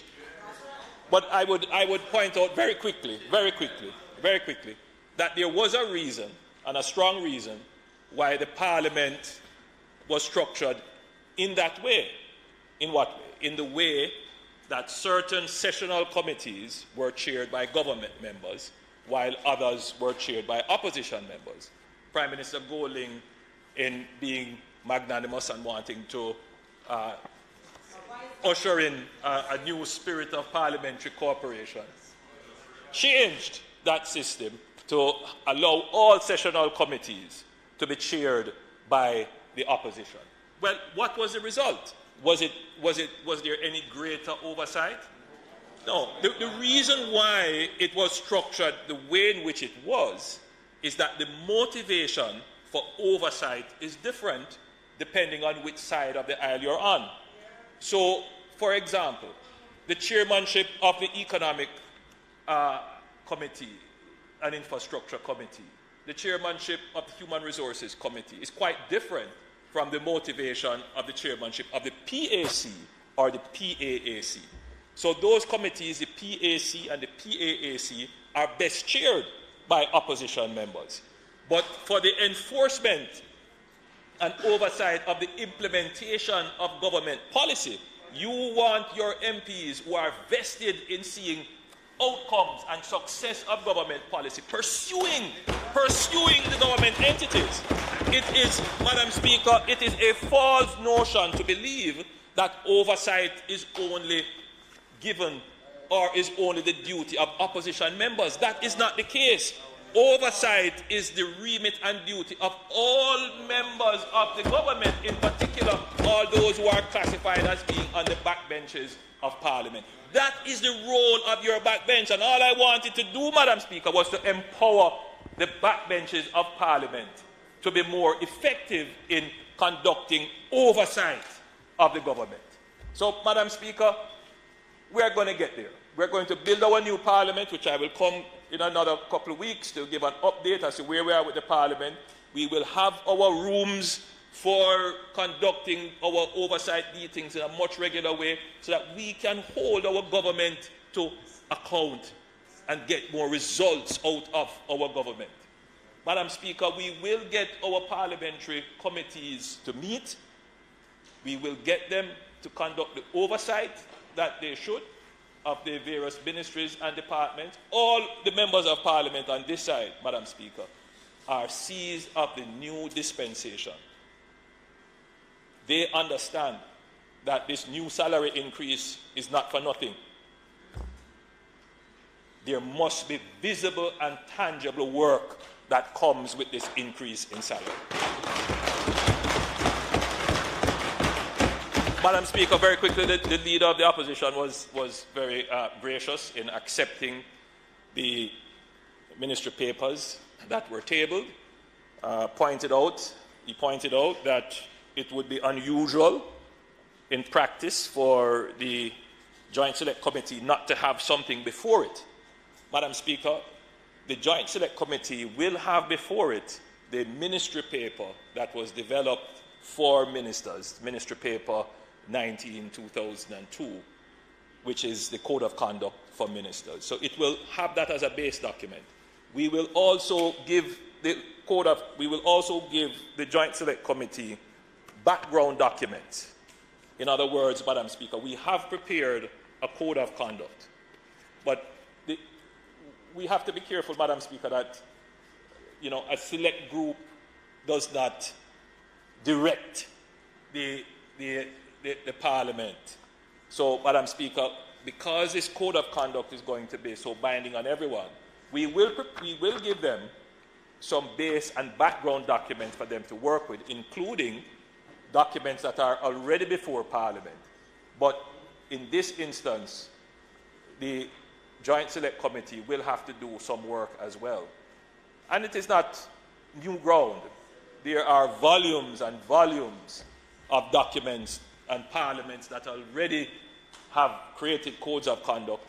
And, Madam Speaker, we have the support and assistance of the Commonwealth Parliamentary Group and all other kinds of agencies that can assist. So I expect that the committee will have, as the leader of the opposition pointed out, some base documents from which to work, but we do expect them to take some initiative to pull documents in, to pull support in, and to collaborate with other parliaments in determining this code of conduct.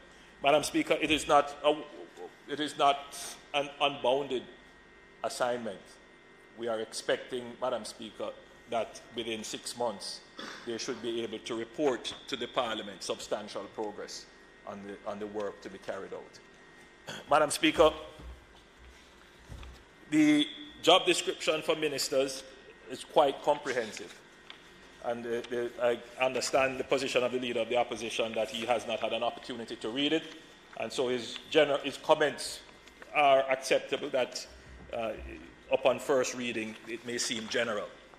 But I'm certain that after you've had an opportunity to read it, you will see that it does give a very good framework for understanding the role and functions of ministers. And in effect, by highlighting what is called the key deliverables and key responsibility areas, we have actually created a framework by which ministers can be held to account by the public. So this document is now for public consumption, and the public will be able to read all of these duties and responsibilities and determine for themselves whether or not a minister is fulfilling all these duties. Madam Speaker, this document did not attempt to set our hat where we know we can reach it. This document is very aspirational. And indeed, when the Cabinet was making the determination, there was quite a bit of debate about whether or not we should put all of what we have put in the document. But, Madam Speaker, I think the public will generally be satisfied with the details of the roles and responsibilities of ministers. The document for members of Parliament is still in draft form, and I'm expecting that the members will improve on the document and make it even more aspirational than it is now. So with those comments, Madam Speaker, I thank you and I thank the members.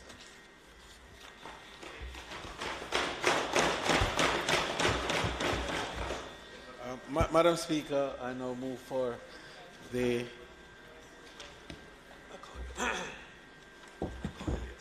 motion to be... It's okay.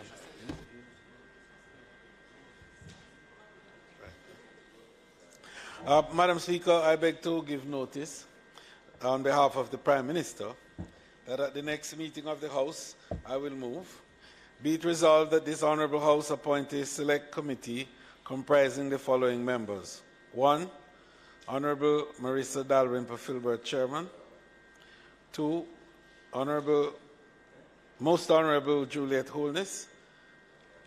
3. Dr. Christopher Tufton. 4. Honourable Floyd Green. 5. Ms. Crystal Lee. 6. Mr. Donovan Williams. 7. Mr. Julian Robinson. 8. Mrs. Natalie Nita Garvey, to sit jointly with a similar committee to be appointed by the Honourable Senate to examine and consider 1. The Ministry Paper number 69/2023, dated June 20, 2023, entitled Job Descriptions of Ministers of Government. 2.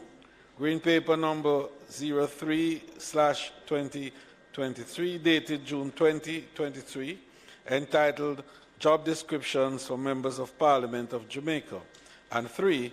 Code of Conduct for Parliamentarians.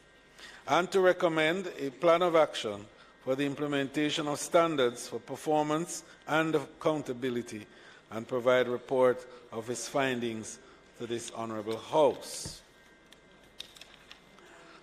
Madam Speaker, I further beg to give notice that at a later stage today, I will move for the suspension of the standing orders to enable me to take the motion.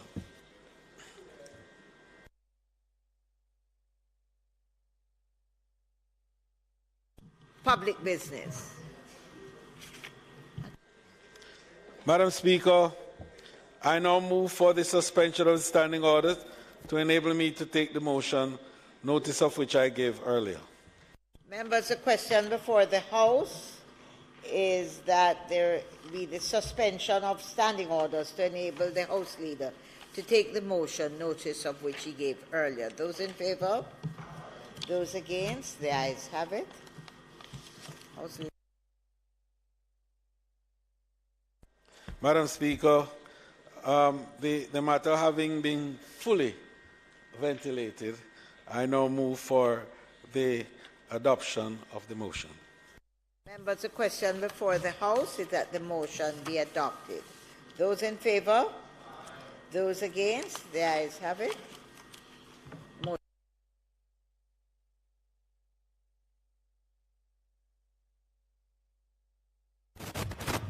Madam Speaker, I now move for the suspension of the standing orders, enable me to take the more resolution, notes of which I gave earlier.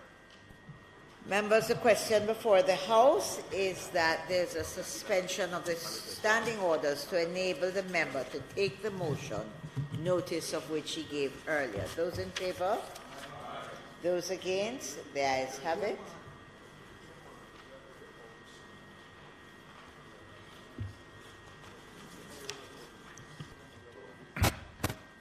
Madam Speaker, consistent with the requirements on the law reform zone, the special operations, special security and community development measures, right? We are again seeking extension for the 7 areas that are currently declared zones of special operations. These zones which are in the communities of Mount Salem,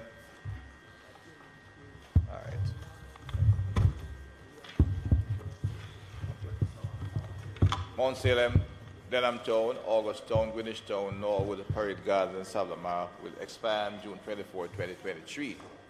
Madam Speaker, I wish to indicate that the outset that the, as I apologize, indicate to my colleagues that the final work of law reforms on the Special Operation Amendment Bill will this time be with the drafters very shortly. We have had some delays, unnecessarily. I'll have it, I think we'll have to do one more 60-day renewal. It's a reflection of the capacity of the legislative work of the team that we have. No, we're going to get through this time.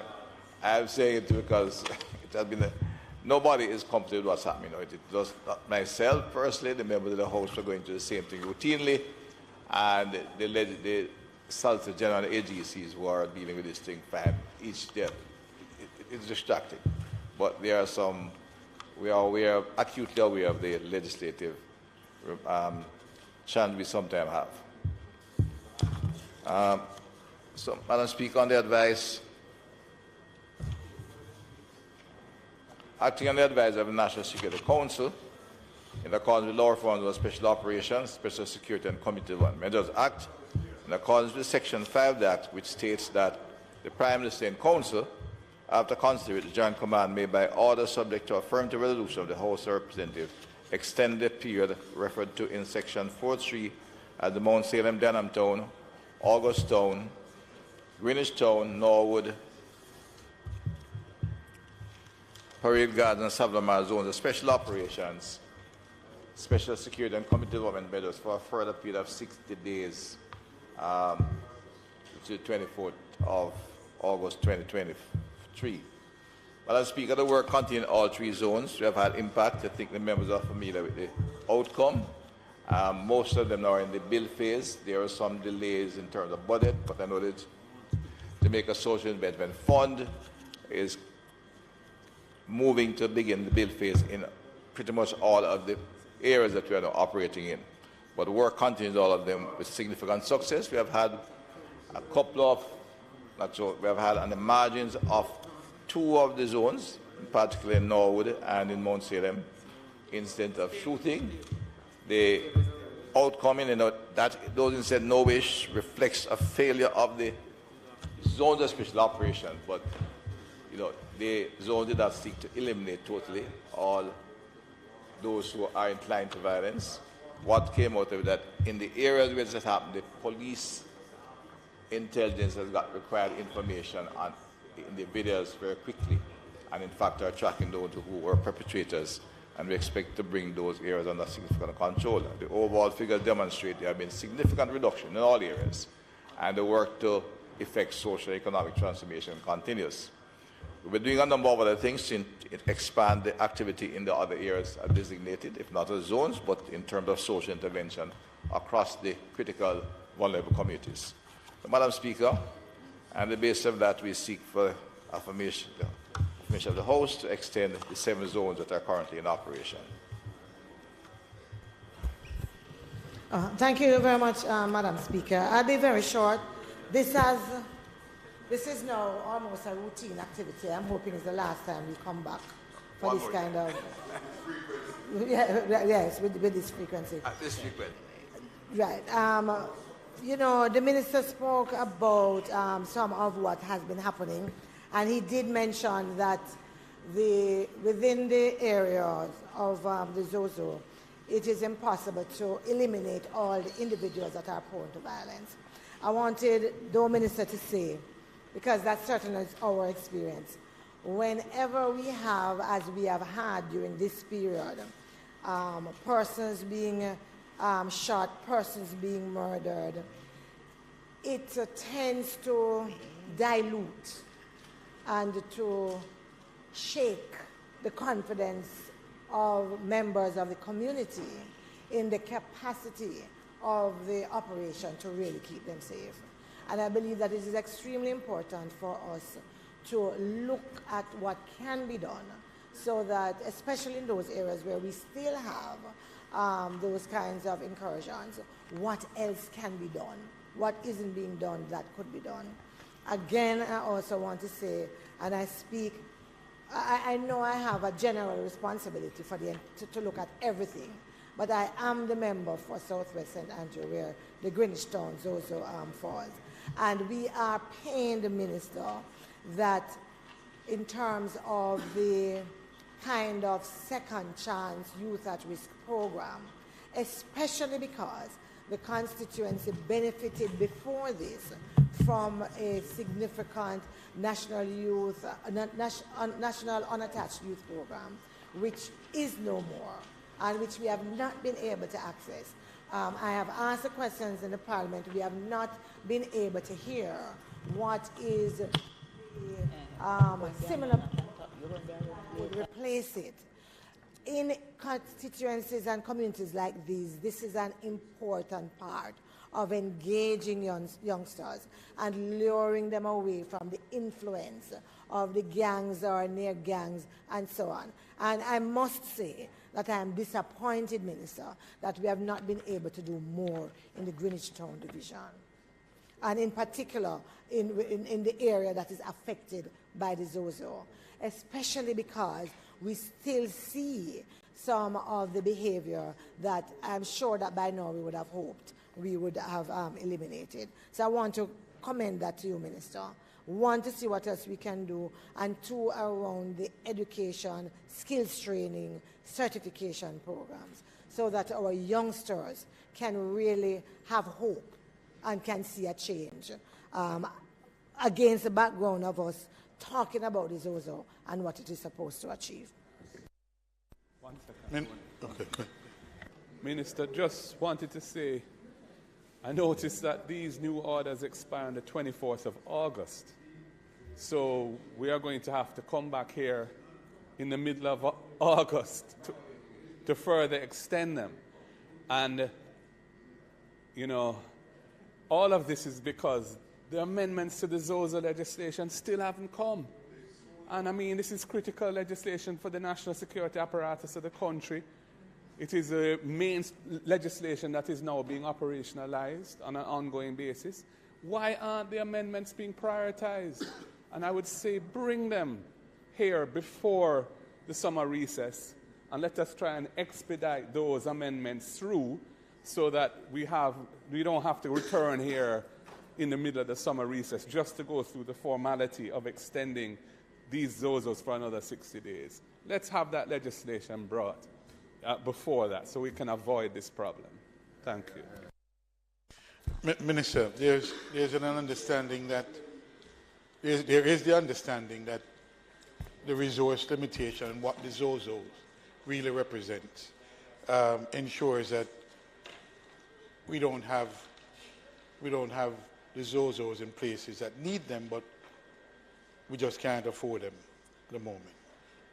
However, we've long had the discussion about some targeted kinds of interventions. I have been at pains to talk about the same two interventions now for years, and I've had the undertaking from you that we'll address it, but nothing has happened and continues to happen. So, Minister, I'm just simply saying to you, that there are important other social inventions, right? So So, Minister, I really would, my constituents who have heard me speaking about the Unfinished Music Center and the Brook Valley educational trade, and the Brook Valley, the one in Brook Valley and the one in Unfinished Business in Waterhouse, the center, the music studio, and the Brook Valley Center. We have spoken about that, and I'd love to see that these communities are vulnerable communities. Each of them you know quite well, right? And so I'm just simply repeating again what I've been saying. We really do need the attention, because even as if the Zozo comes when it comes, fine. But before we do that, I think we can do some targeted programs to address some situations that are current and existing. I share the member from South Central the concern. I mean, if I had, in before today, this week, significant discussion with my team. We have had some loss of staff, etc., but we are going to move on. In fact, I did seek the commitment to try and get it here before the summer. But of course, the day is very late, but we're going to get it here early. It is as much of distress to me and almost an embarrassment to me as a minister, having delayed it. I remember I got the corporation of the House, pushed hard and got the amendments done in a timely manner. And, but we'll get it done so that we can, this particular piece of legislation is the one that has commons across the floor, and that is an effective piece of legislation. We have to extend the funding so we can, in fact, move into all the areas. And even before we put in the full security operation, begins now the operation. That's what we're now doing with the school support. I think the unofficial is one in 54 schools. We're going to a number of schools in several communities. That's socially zoned, but some outside of the area. And the financial support for that is in place and should begin expenditure pretty soon over the summer. I'm not forgetting your school, the issue of introduction of music, where we use music, sports, and technology in the community. It has proven to be very effective in attracting the youngsters, and therefore, once we get their ear, to provide guidance. The engagement of our young people from the zones is supposed to be ongoing. I think there's been a little gap largely, but HEART has been going through a level of almost repurposing by the minister responsible, the Prime Minister. He's very keen on extending numbers of people who can engage. So I expect very shortly you'll see the results, because that is part of the role of the zones, is to begin to focus the entire program in those areas and provide alternative in terms of training for those young men who are out of school, and to get those who are in that 15 to 18 group in particular back in some kind of organized program outside of, even if they're not yet competent for JNSC. It's something that I'm paying particular attention to, and I think in both members who spoke here from Southwest Centre and Western St. Andrew, I'm sure that the technical officers involved will be in touch with you as to what's happening. JISTV in particular is still working in your area, and there are a number of things to be done, and I expect that the need to engage, as I said, those young unattached youths is a critical part of the program and will be fully activated. It's not in the same original format, but getting them into formal training and organized. We're doing both in the public sector. The private sector is doing some work, which is very good, and in fact relates to the same kind of activity, and we intend to expand that. But so that's where we'll be going. So we expect to keep the zones active in the areas that I've identified, and therefore seek the House support once again. And as I said, I hope to ensure that as the amendments come, when we have the debates, there'll be more to discuss in a meaningful way. And look at the statistics really over a 6-month to a year period.